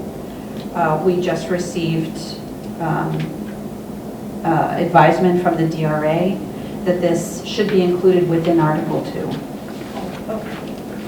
So your intuition is right on. I just wanted to know if the number was accurate, actually, but that's great. Okay, sure. Let's start with Article 1, so we can look these up first. Sure. All right. So this is not a voting, but Article 1, to choose the following school district officers. A, school board member from Brookfield, 3-year term. School board member at large, 3-year term. School board member Wolfeboro, 3-year term. School board member Tufton Borough, 1-year term. B, school district moderator, 1-year term. Article 2, the average cost per pupil for the preceding year as calculated in accordance with RSA 189:75, 1A, is $26,293.36. ELA proficiency, 54%. Math proficiency, 43%. Science proficiency, 34%. Shall the Governor Wentworth Regional School District raise and appropriate as an operating budget, not including appropriations by special warrant articles and other appropriations voted separately, the amount set forth on the budget posted with the warrant or as amended by vote of the first session for the purposes set forth therein totaling $70,555,952. Should this article be defeated, the default budget shall be $70,792,454, which is the same as last year, with certain adjustments required by previous action of the Governor Wentworth Regional School District or by law, or the governing body may hold one special meeting in accordance with RSA 40:13, 10, and 16 to take up the issue of a revised operating budget only. Note, this warrant article, operating budget, does not include appropriations requested in any of the other warrant articles. School board recommends this appropriation. Currently 9-0 to 0. You may choose to vote on this language again. Yeah, go ahead. Caroline, could you just repeat the per pupil one more time? The average cost per pupil for the preceding year as calculated in accordance with RSA 189:75, 1A is $26,293.36. Thank you. Does anyone want us to vote on Article 2 again? That's a budget. Are we good? Yes, Tom? Quick question. Yeah, Bill. Thank you. Superintendent, would you mind repeating the proficiency scores for ELA, math, and science? Yeah, sure. ELA proficiency, 54%. Math proficiency, 43%. Science proficiency, 34%. Thank you. We get to move on to Article 3. Okay, thank you. Article 3, to see if the Governor Wentworth Regional School District will vote to approve the cost items included in the collective bargaining agreement reached between the Governor Wentworth Regional School Board and the Governor Wentworth Education Association, which calls for the following increases in salaries and benefits at the current staffing levels. Fiscal year 2027, estimated increase $1,682,872. Fiscal year 2028, estimated increase $1,305,411. Fiscal year 2029, estimated increase $1,355,875. And further to raise and appropriate $1,682,872 for the 2026-2027 fiscal year, such sum representing the additional costs attributable to the increase in salaries and benefits required by the new agreement over those that would be paid at current staffing levels.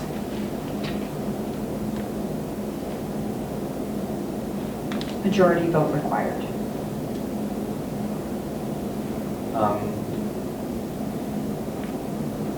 Well, we can't change it, so I guess we'll do a, Kathy, if you're ready, I guess we'll do a vote on whether or not to recommend Article 3 as presented.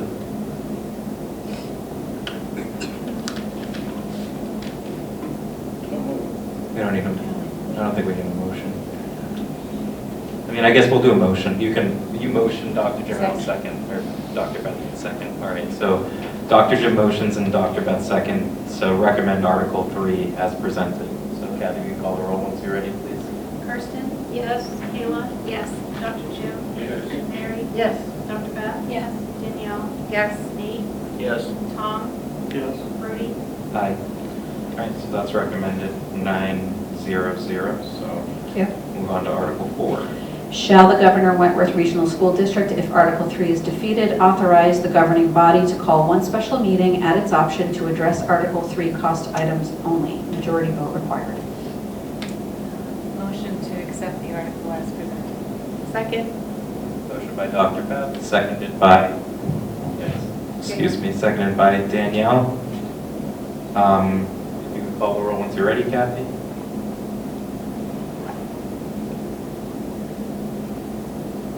Kirsten? Yes. Kayla? Yes. Dr. Jim? Yes. Mary? Yes. Dr. Beth? Yes. Danielle? Yes. Nate? Yes. Tom? Yes. Brody? Aye. All right, move on to Article 5. To see if the Governor Wentworth Regional School District raise and appropriate the sum of $200,000 for repairs and improvements of buildings, grounds at the Kingswood Regional High School, Kingswood Regional Middle School, Lakes Region Technology Center, Kingswood Arts Center, Carpenter School, Crescent Lake School, Effingham Elementary School, New Durham School, Ossipee Central School, Tuftonboro Central School, and the SAU 49 Transportation Facility. Majority vote required. So moved. Second. Moved by Dr. Jim, seconded by Mary, to recommend the article as presented. I assume, is there any discussion? Seeing none, Kathy, call the roll, please. Kirsten? Yes. Kayla? Yes. Dr. Jim? Yes. Mary? Yes. Dr. Beth? Yes. Danielle? Yes. Nate? Yes. Tom? Yes. Brody? Aye. Article 6. To see if the Governor Wentworth Regional School District will vote to raise and appropriate up to the sum of $250,000 to be added to the Special Education Trust Fund previously established. This sum to come from the June 30, 2026 fund balance available for transfer on July 1, 2026. No amount to be raised from new taxation. Majority vote required. So moved. Second. Moved by Mary, seconded by Kirsten. Is there any discussion? Seeing none. Kathy, you could call the roll, please. Kirsten? Yes. Kayla? Yes. Dr. Jim? Yes. Mary? Yes. Dr. Beth? Yes. Danielle? Yes. Nate? Yes. Tom? Yes. Rudy? Aye. Article, what, 8 now? 7. Oh, yeah, 7, I'm 7. sorry. To see if the Governor Wentworth Regional School District will vote to raise and appropriate up to the sum of $50,000 to be added to the Maintenance Capital Reserve Fund previously established to maintain and repair schools.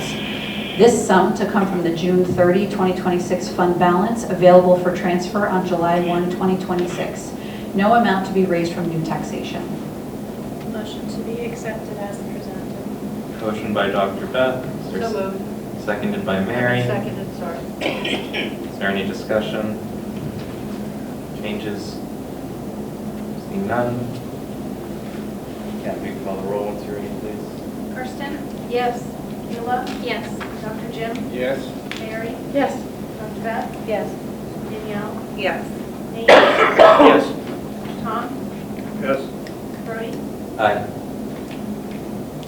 On to Article 8. To see if the school district will vote to establish a health insurance expendable trust fund per RSA 198:20-C5 for the payment of the school district's share of employee health insurance premiums or special assessments for employee health insurance, and to raise and appropriate the sum of $50,000 from surplus to be placed in the fund.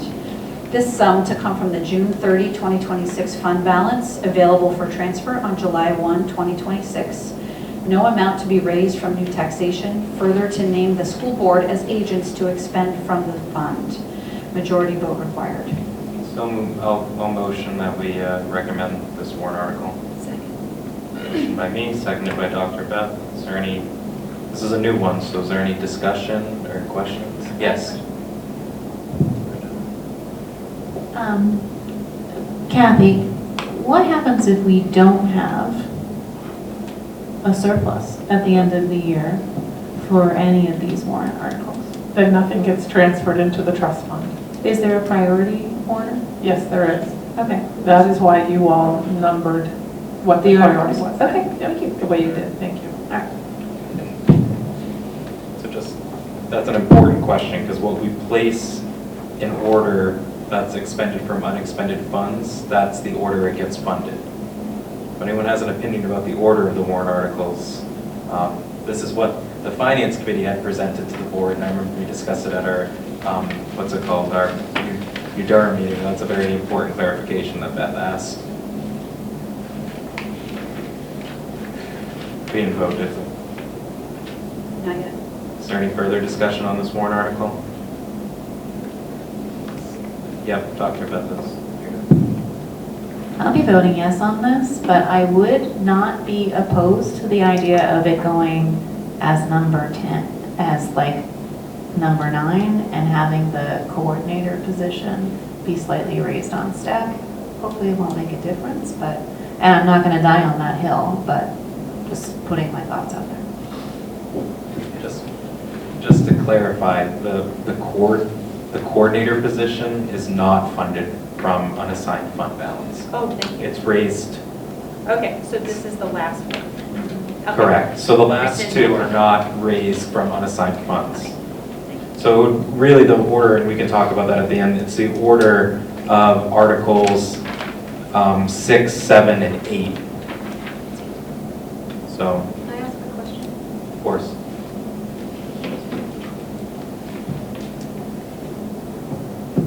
Do we have to have them in that order? No. So can we put those up, because my concern is we need a wellness coordinator. And when we get to the end, people might start just voting no because they've said yes and they may not understand. So if we move the wellness coordinator up the list? I think we can definitely at the end, let's talk about order, because it seems like, because that would impact available and assigned funds, which one of those 3 warrant articles get funded first, and you know, there is requirements where we have to have our budget and collective bargaining agreement first. That's, Not that one, because you have to say I think she still wants it up because she thinks it'll get more support because people might not fill out the entire ballot. or just start saying no. Yeah, I think it's less about procedural, but it won't affect it getting funded if it's approved, but I think, to my understanding, Kirsten, you're worried if it's at the end, Right. people are more inclined to vote no all down the ballot, and people might just vote yes on the first few and Right. not fill out the rest of the They ballot. might see a lot of money going out. And then start getting buried. All right. Yeah, that's So let's talk about the order at the end. We'll discuss how we want to order this, because I think that's a very appropriate, important discussion.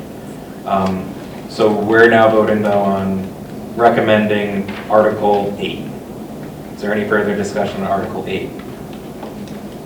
Seeing none, Kathy, if you could call the roll, please. Kirsten? Yes. Kayla? Yes. Dr. Jim? Yes. Mary? Yes. Dr. Beth? Yes. Danielle? Yes. Nate? Yes. Tom? Yes. Rudy? Aye. That's recommended 9-0. So now we're on Article 9. To see if the Governor Wentworth Regional School District will vote to raise and appropriate the sum of $135,000 for the purpose of hiring a full-time student wellness coordinator. Majority vote required. So Moved by Nate, seconded by, do you mind if I give it to Kayla? Please. Gotta get everyone in on the motioning and seconded action. Okay, so is there any discussion? Yeah. Yeah, go ahead, Nate. I think that we should put a little bit more verbiage in the description, maybe either changing, now I'm not opposed to changing the position to say like health, wellness, and counseling, but that might be a little too much, but maybe just a little more description of like to oversee, just, I feel like people, they're not gonna do their homework, they're gonna go there and they're gonna like wellness coordinator, and they're gonna, I think just a little bit more description about like the 3 different roles that they're going to cover, right? The counselors, the school nurses, and the, just overall student wellness, I think would be beneficial.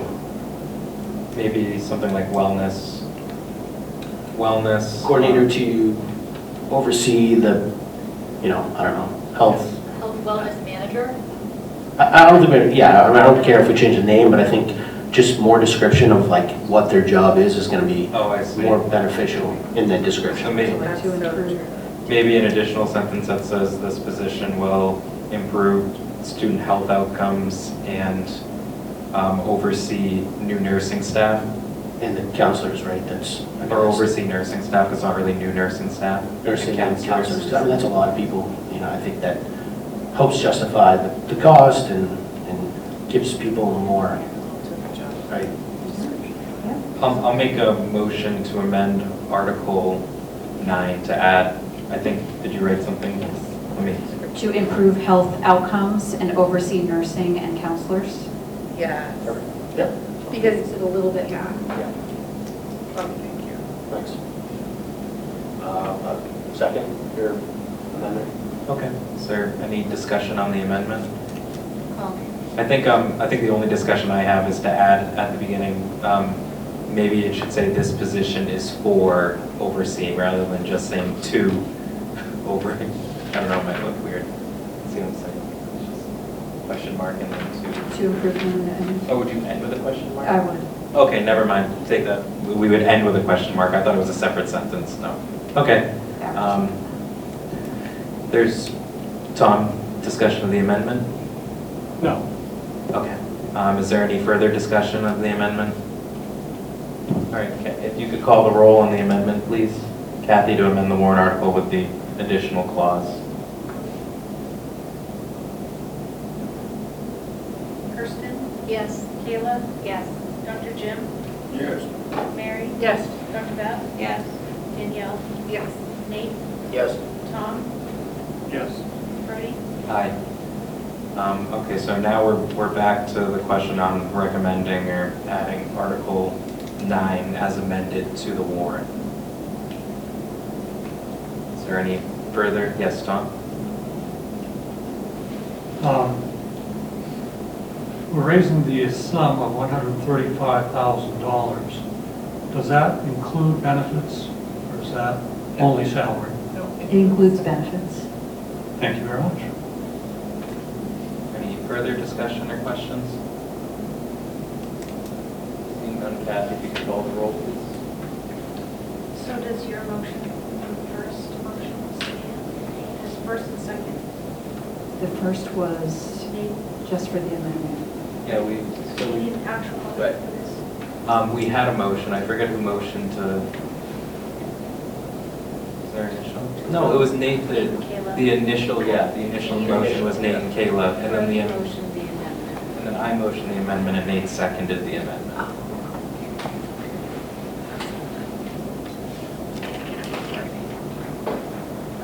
Kirsten? Yes. Kayla? Yes. Dr. Jim? Yes. Mary? Yes. Dr. Beth? Yes. Danielle? Yes. Nate? Yes. Tom? Yes. Bertie? Aye.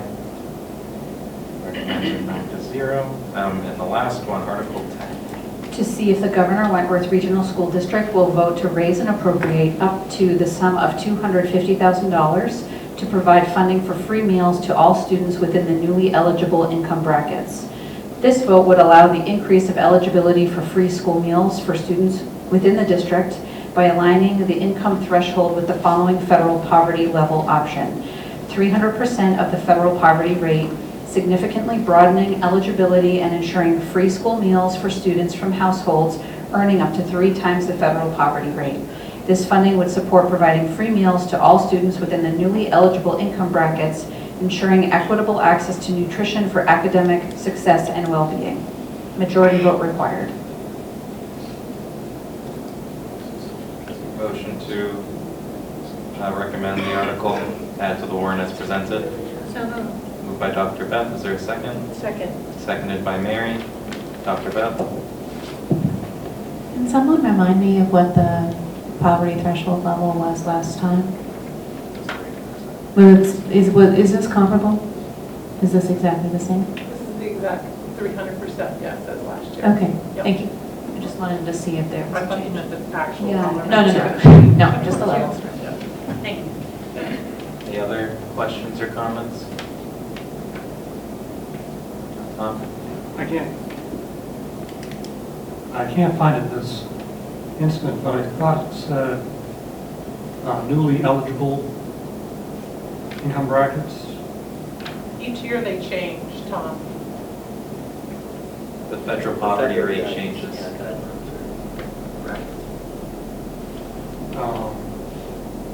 Okay, but if 300% of the federal poverty rate, our rate isn't changing. Our The level, percentage isn't changing, but the rate does. It's established every year by the USDA for the school, National School Lunch Program. So whatever their rate is, we times that by 3. Right. Would the spirit stay the same if the newly was struck? Well, because it's newly established, the poverty rate, every year in October. Could it say Okay. I think updated? that's important. Oh, for could it us. say current? Is that better? Honestly, this came from DRA and from the lawyers. I would not want to make a technical error. Okay. Fine. Okay. And I think if we keep it as newly eligible, it would encourage people to fill out the forms every year. Well, we do want Yeah. that. We need that. Okay. Is there any other comments, discussion? Seeing none. Kathy, if you could call a roll, please. Kirsten? Yes. Kayla? Yes. Dr. Jim? Yes. Mary? Yes. Dr. Beth? Yes. Danielle? Yes. Nate? Yes. Tom? yes. Bertie? Aye. All right, and, oh, there's one more article, I guess. Really, You don't really need to read it. It's up That's to you. just, Can't vote on that. right. It's just to transact any other business that may legally come before said meeting. So that's your just requirement. So now the question is order. So Kirsten, we're on the same page about. So so we can't put it before Article 4, but we can put it anywhere up there. So do we want to move Article 9 to make it, or not Article 9, do we want to move that to above Article 5 or behind Article 5? I have no preference really. The only thing I really care about is the order of the non-funded through additional taxes warrant articles, and I'm happy with that order. So whatever order that we're legally allowed to do, I'm okay with it. I just think that if it's up higher, it might seem like maybe it's more of a priority. Make it 5. You want to make it 5th on the warrant? So make a motion. I say, I make a motion we move the student wellness coordinator to Article 5. Warrant 5. Second. And then move the others down. And everything else down after that? Yes. Okay. Second. Okay. So motion by Nate Williams is to move the current Article 9 to Article 5 and move everything down. Does that make sense, Kathy? Yep. Okay. Motion by Nate, seconded by Beth. Is there any additional discussion? Seeing none, Kathy, if you could call the roll, please. Kirsten? Yes. Kayla? Yes. Dr. Jim? Yes. Mary? Yes. Dr. Beth? Yes. Danielle? Yes. Nate? Yes. Tom? Yes. Aye. Is there any other warrant articles folks think should be placed in different locations? We have I just want to say that the Article 10, as it is now, it actually did quite well last time, so I'm really not worried about it being at the end. It was at the end last time, but it did fine, so there you have it. So are we good with the order? All right, is there anything else? The only thing that might change on this would be the town location time. So the school district clerk, Michelle Capone sitting here, will verify that each town is having their voting time. We've sometimes had a hard time getting that information from each of the towns, but that's the only thing that could possibly change, and I do want that to reflect correctly. I'm going to ask Brookfield when I'm there, Michelle. I imagine they might be one of the harder ones to get in touch with. Yeah, I'll make sure. I'll say, you need to tell us when you're voting because we got to post it on our... They're different nowadays. Are they? Okay. Yeah. I know it depends on who's the clerk and when time period, so, okay. We'll get them all clarified. Thank you. We need school board spokespersons for articles. So historically, you don't necessarily need to vote on this. However, we create the presentation for deliberative, and board members present the warrant articles. So usually doesn't the moderator, they do Article 1, correct? Yeah. Okay, so we'll check that out. The moderator will do Article 1. Article 2, I guess I'll probably do a third presentation. Is that, unless Dr. Jim, do you want to do the presentation? Stop. Okay. And no one else wants to do the first? No, geez, what is it? I want a different one. Okay. We want so, yeah, I know. I'm just thinking. Okay, so I'll do Article 2. Article 3. Yeah, do you want to do Article 3? Okay. Dr. Beth will do Article 3. And all we do is review. I wasn't there. And we'll have a little blurb for you. Yeah. You read the article, and we'll have a little blurb. Article 4, that's included with Article 3. So Dr. Beth will do Article 4 too. That's just if Article 3 were to fail, it allows us to have a special meeting at our option to address only cost items in Article 3. In fact, the moderator might do that. The moderator? Call. Oh, I think she did last time. Did she? She does those little. Yes. Okay, so then the moderator will do Article 4 then.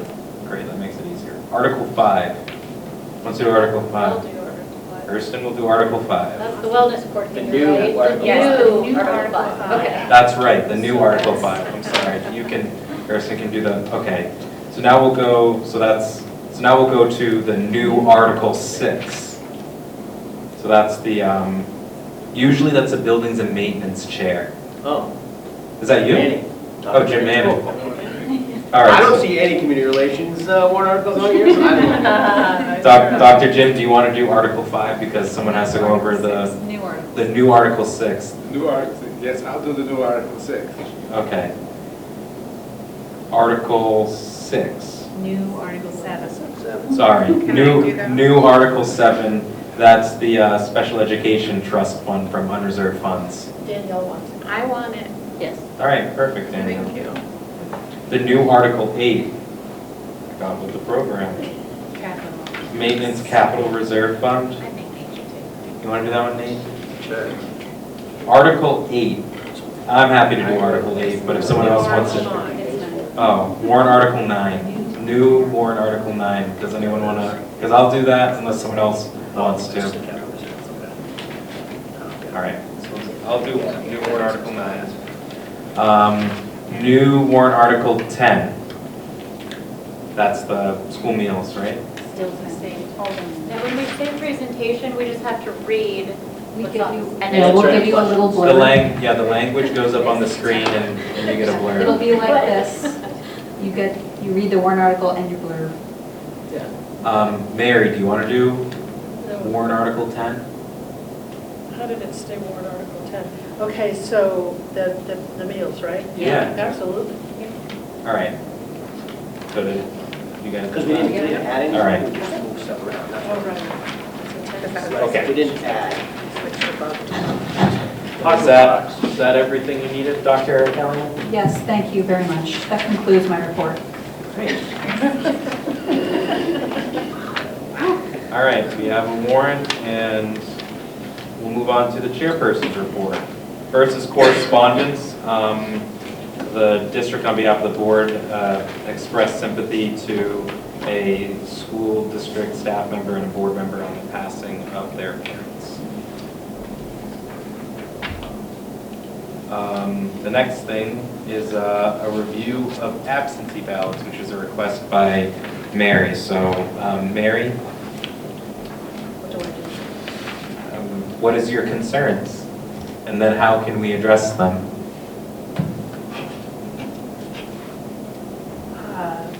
My concern is the complete articulation of how the process happens, particularly Wolfeboro. It's received feedback afterwards. And I've received feedback prior to.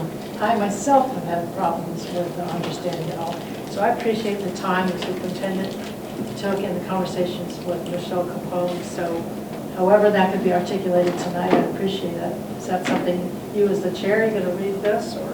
I think what I'll do is, Michelle, that's the school district clerk. If you're comfortable, would you like to, you can even stay where you are and we'll bring a mic to you. Do you want to explain how the process works for how we get the ballots, how people request absentee ballots, how they're processed, brought to the moderator, counted, just briefly go over the process and when people should be requesting these ballots if they need to vote absentee and how they should be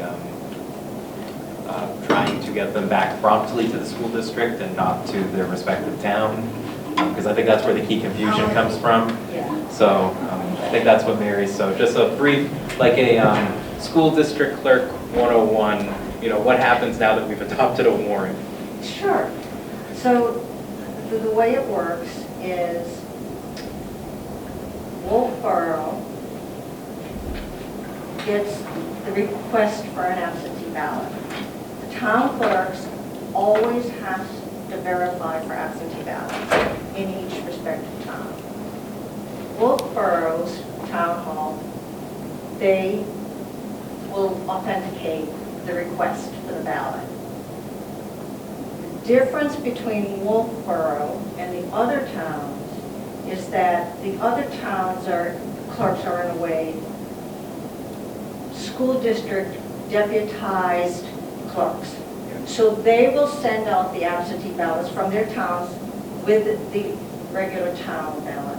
Because the school district has an office in Wolfeboro, the town of Wolfeboro refers anyone requesting an absentee ballot, go to the school district, office to get their ballot. The school district clerk or their representative cannot hand out an absentee ballot without receiving the authenticated request for that ballot from the town of Wolfeboro. So in Wolfeboro, there's a slight difference. They get the affidavit, verify it. They then will fax that to the school district office, to the clerk or the clerk's representative, and then we can then either hand out a ballot to somebody if they walk in and we have the form, or we mail it out once we have the form. So that's the process on how it's done. The individual towns outside of Wolfeboro, their town clerks will send out the ballots, the school district ballots. If it's Wolfeboro, the school district office clerk has to send it out. Can I ask why doesn't Wolfeboro do it like the other towns? Because I know towns can do election administration. It's my understanding, because we have an office in Wolfeboro. The other towns do not have a school district office in their town. But because the school district does have an office in the town, and that's where the school district clerk is, that's my understanding. Could Wolfeboro do it if they wanted to? Like, could they do it like the other towns? I don't have the answer to that. Okay. I'd love to know the answer to that, because that might clarify everything. I don't have the I answer think I to that. might want to ask Pat Waterman that question personally. So then the ballots, once we have, and there's always a delay, like I could get Wolfeboro's absentee ballots just like any other town prior to us actually having the physical ballot, because we have to wait till we have the deliberative session, then they have to go out to the printer, we have to receive them. So there's always a delay in when we might receive the application in Wolfeboro to when it gets mailed out, same as in the other towns. They can't mail any school district ballot, absentee ballots out until they receive them from the school district. So, yes, Mary. Okay, just so that I can simply explain this to people in New Durham, I would say if you need to vote absentee for the school district ballot this year, go to town hall and get an affidavit filled out so that they can verify that you should be able to receive the absentee ballot, and when they have it ready, they'll mail it to you. That's how it works? That is how it works, okay. Yes. Just making sure, thanks. Right. So then, if you're in Wolfeboro, the absentee ballots will come back to the school district office. They will be mailed back to the school district office. We then record that we have received it back in. So there is a ledger that I keep to say I've mailed this ballot out on this date, and then ballot was received back on this date. All of that information is then sent to the Wolfeboro Town Hall on election day. It's brought there. At the appropriate time, the clerks, the ballot clerks that are there, they then have to go through each of those ballots and check off that it's a registered voter in the town of Wolfeboro. And then once they do that, they are then handed to the moderator and myself as the clerk, and we put them through the machine. And that's how it works. In the other towns, those town clerks take the ballots and put them in our box. We have locked boxes for voting purposes. So each town then puts the ballots for the school district go in there.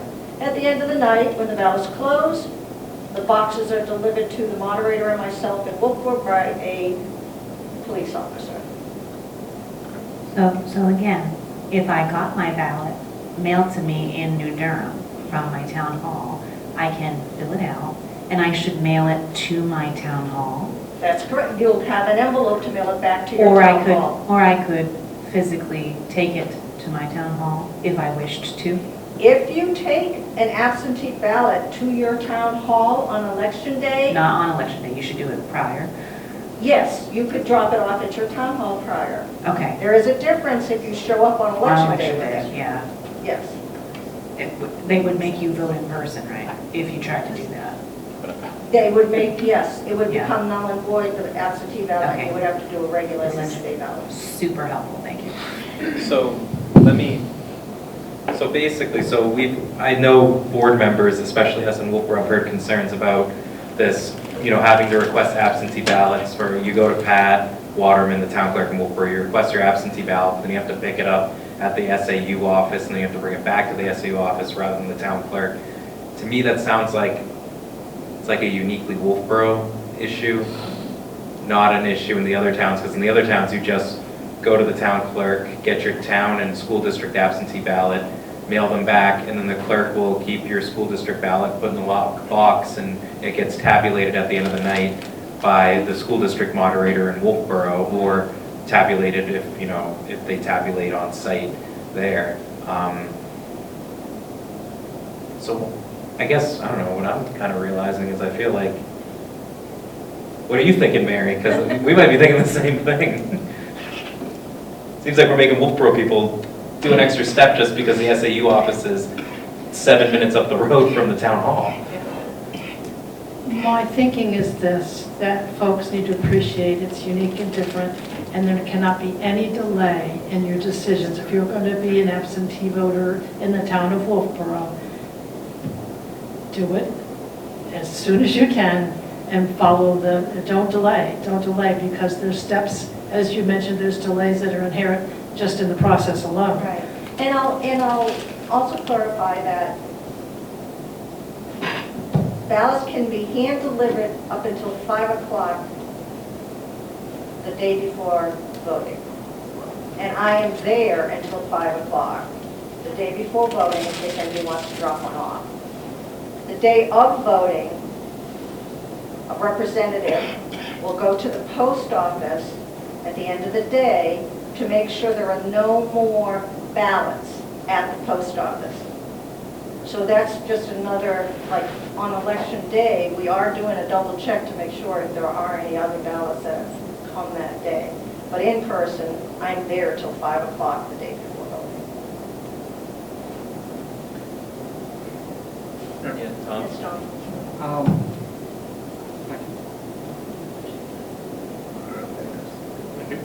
Thank you for the coaching. So a Wolfeboro person goes to the town clerk's office to request a ballot. Town clerk verifies that they're a citizen. And they send that to you. Then they send me the affidavit saying they have verified it's a legitimate voter. And then does the person have to go to the SAU, or are you going to mail the ballot? The SAU office mails out the ballot. Okay, so people need to go to the town clerk. That information from the town clerk will go to you, and then you will mail a ballot to them. That's Okay. correct. Just wanted to clarify. Thank you. You're welcome. How late can a ballot be postmarked? If it's not received by the end of the day on voting day, that ballot will not be counted in the vote. Okay, so you must have it postmarked in such a way that it is received. Correct. On Yes, the it night has of to voting. be received. Okay, I That's understand. This is important. Yeah. And one last clarification, and thank you so much for what you do and the value of people voting. I'm not trying to sound Pollyanna here, but it really is important, and it was very important, and why we brought it up tonight. In the event that the person may not trust the post office, it is a good idea to hand deliver it to the SAU before they leave town. There's nothing wrong with them doing that. There's not, no, it's fine. But Bring it not- right to the SAU office. Is that okay if they don't live in Wolfeboro, or they should not do that? Only Wolfeboro residents? No, this is Only only Wolfeboro residents. voters. I That's got it. correct. Others could go, but if I'm not in Wolfeboro, I could go to my town office. That's where you should go. Right, so Town you can clerk. still physically just bring it there if you don't trust the post office. That's right. To your town clerk. Okay, so if you're in Wolfeboro, you gotta mail it to the SAU office or bring it to the SAU office. And if you're in the other towns, you gotta bring it to your town clerk. That's correct. Or mail it to your town clerk, or, but okay, so And I feel as if it's probably too late, but we might want to have further discussions with the town of Wolfeboro about why, I get why they might do in the other towns for convenience, but why can't that same convenience be provided to Wolfeboro residents? And, so then they have more surety that their school district ballot is counted like their town ballot. Okay. I don't know, have you ever had discussions about that, or has it just been this way for? I believe there's been discussions in the past, and Were they good or bad? Or do you not want to say? I don't care either way. there's been discussions, and what has been discussed is the fact that the SAU office is in the town of Wolfeboro, so Wolfeboro voters should go to the SAU office for that particular ballot. I think if you run elections like town clerks, that might seem like the reasonable thing. And it sort of sounds reasonable to me who knows the elections, but I think if you're an average resident and you've gone and you've applied at the Wolfeboro Town Hall for your absentee ballots, and then you're told, oh, and by the way, bring one ballot there, bring the other ballot there, even though you requested them both in the same place, I could see why people have gotten naturally confused. I can understand what Yeah. you're saying, yeah. That's just not... I don't think it's our fault. I just want to go on Right. record and say that. So. I'm the clerk for the school district, so Yeah. these are the processes that we have for the school district right at this moment. Any additional questions or comments? Thank you. No, I think it's pretty easy enough. Can't wait. Thank you, Michelle. Thank you. To be continued. Now that's... We'll move on to committee reports. Academic Affairs, Dr. Scheckler. Thank you. Good evening. Okay, so tonight we are in a second read process. So policies that were presented to the board last time and have moved forward. And so what we'll do is I will present them in blocks. There will be with opportunity for discussion in each case. And I know there's a lot of policies in the revision block, so just hang tight as I read through all of them, and you'll have your opportunities to make your comments on any of those, which I'm sure there will be. So we'll start with recommended for adoption. So tonight we have policy EHAG, use of generative artificial intelligence, and policy IKFG, career exploration, readiness, pathways, and credentials. Do I have a motion to recommend adoption of these two policies? So moved. Second. Motion by Mary, second by Tom. Kathy, when you're, any discussion? Seeing none, Kathy, when you're ready.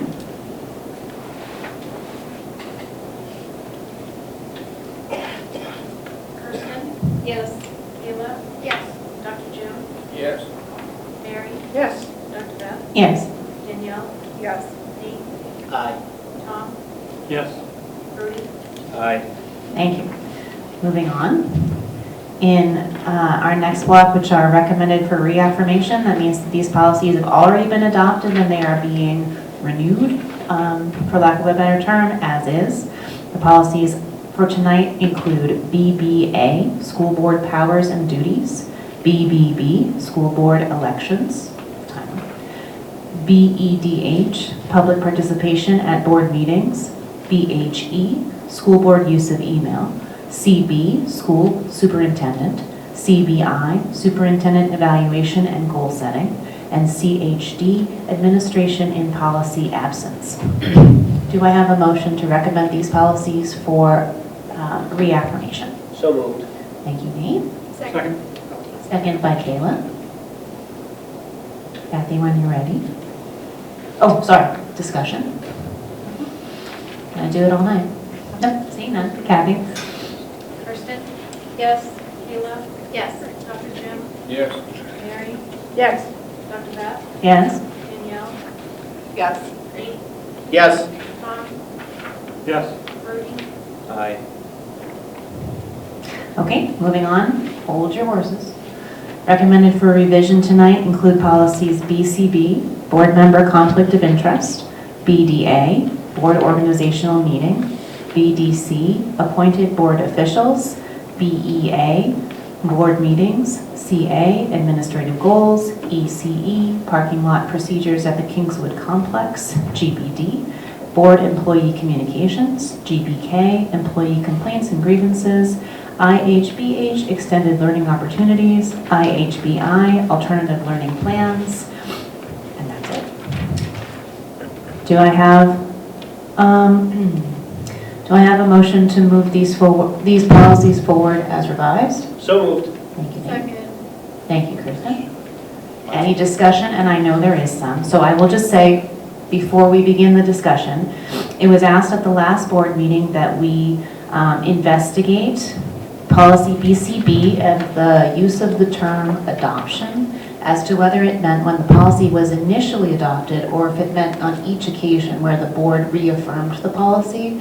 And Will Phillips, the attorney at NHSBA, confirmed that we could strike the clause as adopted, that we didn't need it, that it was intended to mean when the policy was originally adopted in 1989, which is no longer relevant. So the committee is still comfortable presenting the board with that policy as revised in the way that we revised it. And the second request from our last board meeting was for policy BDA, the board organizational meeting. In that meeting, we discussed keeping the policy revision as proposed, but striking the second inserted sentence. So it would retain the superintendent as presiding over the meeting during board organization, but removing the second insertion related to delaying the vote. So if I, sorry, just so I understand, so if I vote yes for the reaffirmation, it'll include those two edits, or do you need a motion for us to edit the policies with those revisions, those additional revisions? Because I'll make a motion to revise both those policies as you've described. Okay, that would make sense. Would that, we have a motion on the floor though, for the block. I guess I'll make I don't know, I feel like I can make a motion to. We can amend the motion to revise those two policies as just described. Yeah, I would appreciate that. Okay. Unless we want to pull out the individual policies if people have a feeling. Well, do you want me to? Are there any other policies that members would like additionally revised in this block? Any further discussion about any of these others, other than BCB or BDA, or further discussion about either of them? Everybody's good. Okay, so I think we can just amend the current motion so that we would be adopting these policies as revised originally with the additional edits that I just described. Okay. Okay? If that's what we're doing, then I'm good. All right, so you motion to amend. I'll make a motion to amend I'll second. DDA and what was the other one? No, we're amending the motion on the floor. Oh, we're amending the motion on the floor. Okay, then Cheryl will make a motion. And I second it. So Kathy, this is for the amended motion. Sorry. It's Brody and you. Yep. Yep.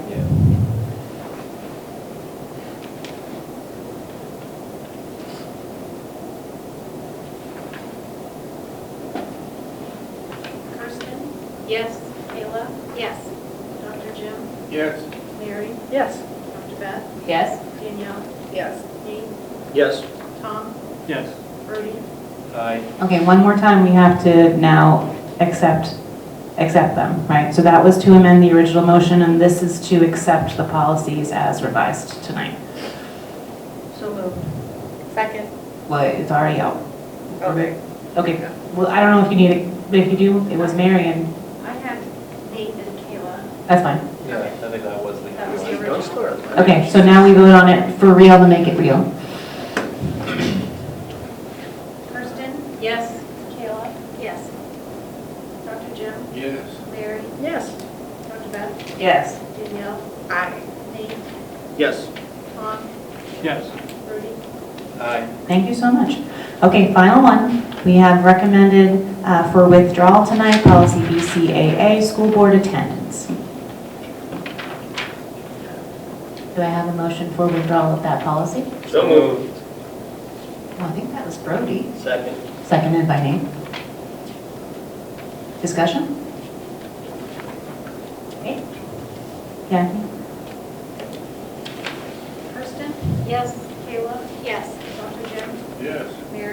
Yes. Dr. Beth? Yes. Danielle? Yes. Nate? Yes. Tom? Yes.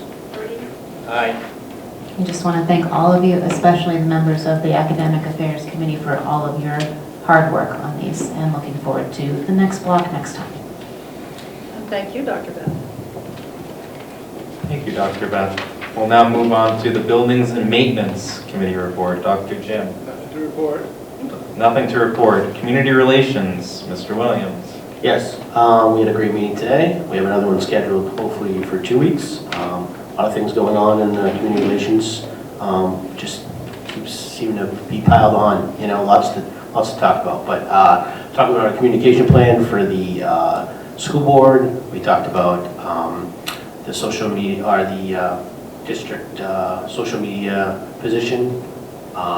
So talked about a weekly or monthly update, like a school board update to send out to you know, newspapers and stuff, and we're going to discuss that at our next meeting in a couple weeks to prepare for the, you know, the budget and everything else coming down the pipeline here. So it was a very effective meeting. So thanks to all the members of the community committee. Thank you, Nick. Finance Committee report, Dr. Manning. I think you covered it fairly well. Okay, I would agree. I think I did cover it fairly well. And then Human Resources Committee, we had a meeting with all 3 bargaining units, GWIA, GWAT, and GWISA, regarding health insurance and potential exploration, and all 3 bargaining units were in agreement to start exploring and to establish a work group with 1 member of the board, who HR asked me to do it for the Human Resources Committee, 1 member of the administration, 1 member of GWAT, 1 member of GWISA, and 1 member of GWIA. So I think just about every bargaining unit has contacted us and said who will represent them in the exploration. And the general gist of the exploration will be looking at just other options, for example, exploring different brokerages, risk pools, and different risk pools, and also self-insurance, and kind of weighing the pros and cons of each option, and then determining what kind of path to go down, and then further exploration once we choose a general path. And then to report back eventually at a meeting with all 3 bargaining units with the Human Resources Committee to then, you know, see if there's any reason to amend any of the bargaining unit contracts, which one might need to be amended. It looks like the current 2, there's language that gives us flexibility, and to maybe report back to the board with a recommendation for the upcoming budget, not this budget, but the next budget, and to go out for bid to whatever we decide. So we're very early in the exploration process, but we have a general idea of how we're going to explore. So that was a key goal, and so I'm happy that we can embark on that in a collaborative process. Anyone have any questions? All right, non-committee reports. Mary, WCTV. Thank you for this opportunity. Since the theme of communication tonight, we have the world language folks valuing not just one, but another language in order to work their way through the world. And I love that it's world languages and not just a second language back in the day. WCTV is here to record this meeting for folks who are at home for whatever reason. I understand it's snowing, that might be one good reason.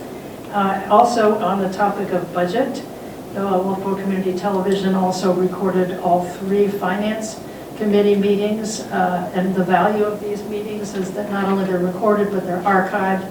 Once they're archived and viewable on YouTube, closed caption allows for the interpretation of what is said.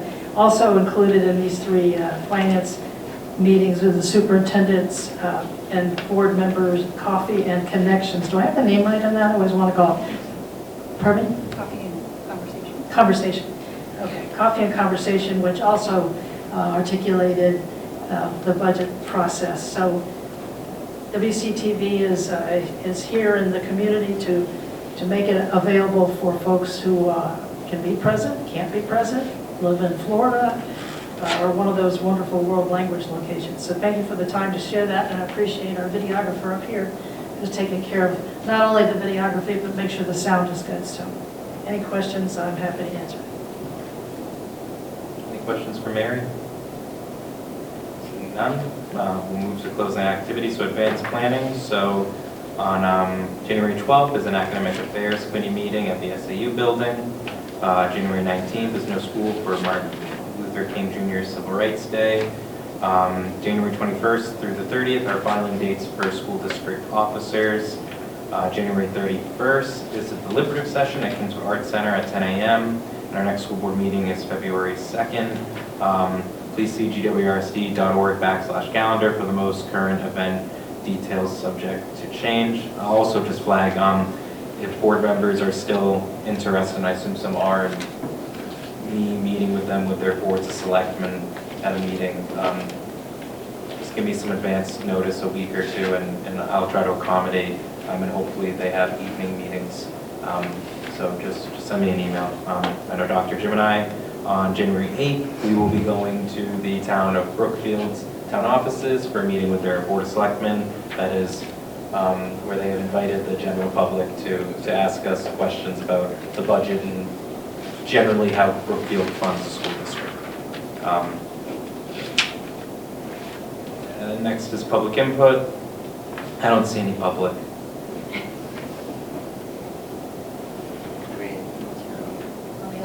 Does the videographer have comments? No. All right, I'll close the public input and request a motion to adjourn. So moved. Who moved it? Second. Moved by Nate, seconded by Dr. Beth. Like this. Kathy, if you could call the roll once you're ready, please. Kirsten? Yes. Kayla? Yes. Dr. Jim? Yes. Mary? Yes. Dr. Beth? Yes. Danielle? Yes. Nate? Yes. Tom? Yes. Brody? Aye. The motion passes 9-0. We're adjourned.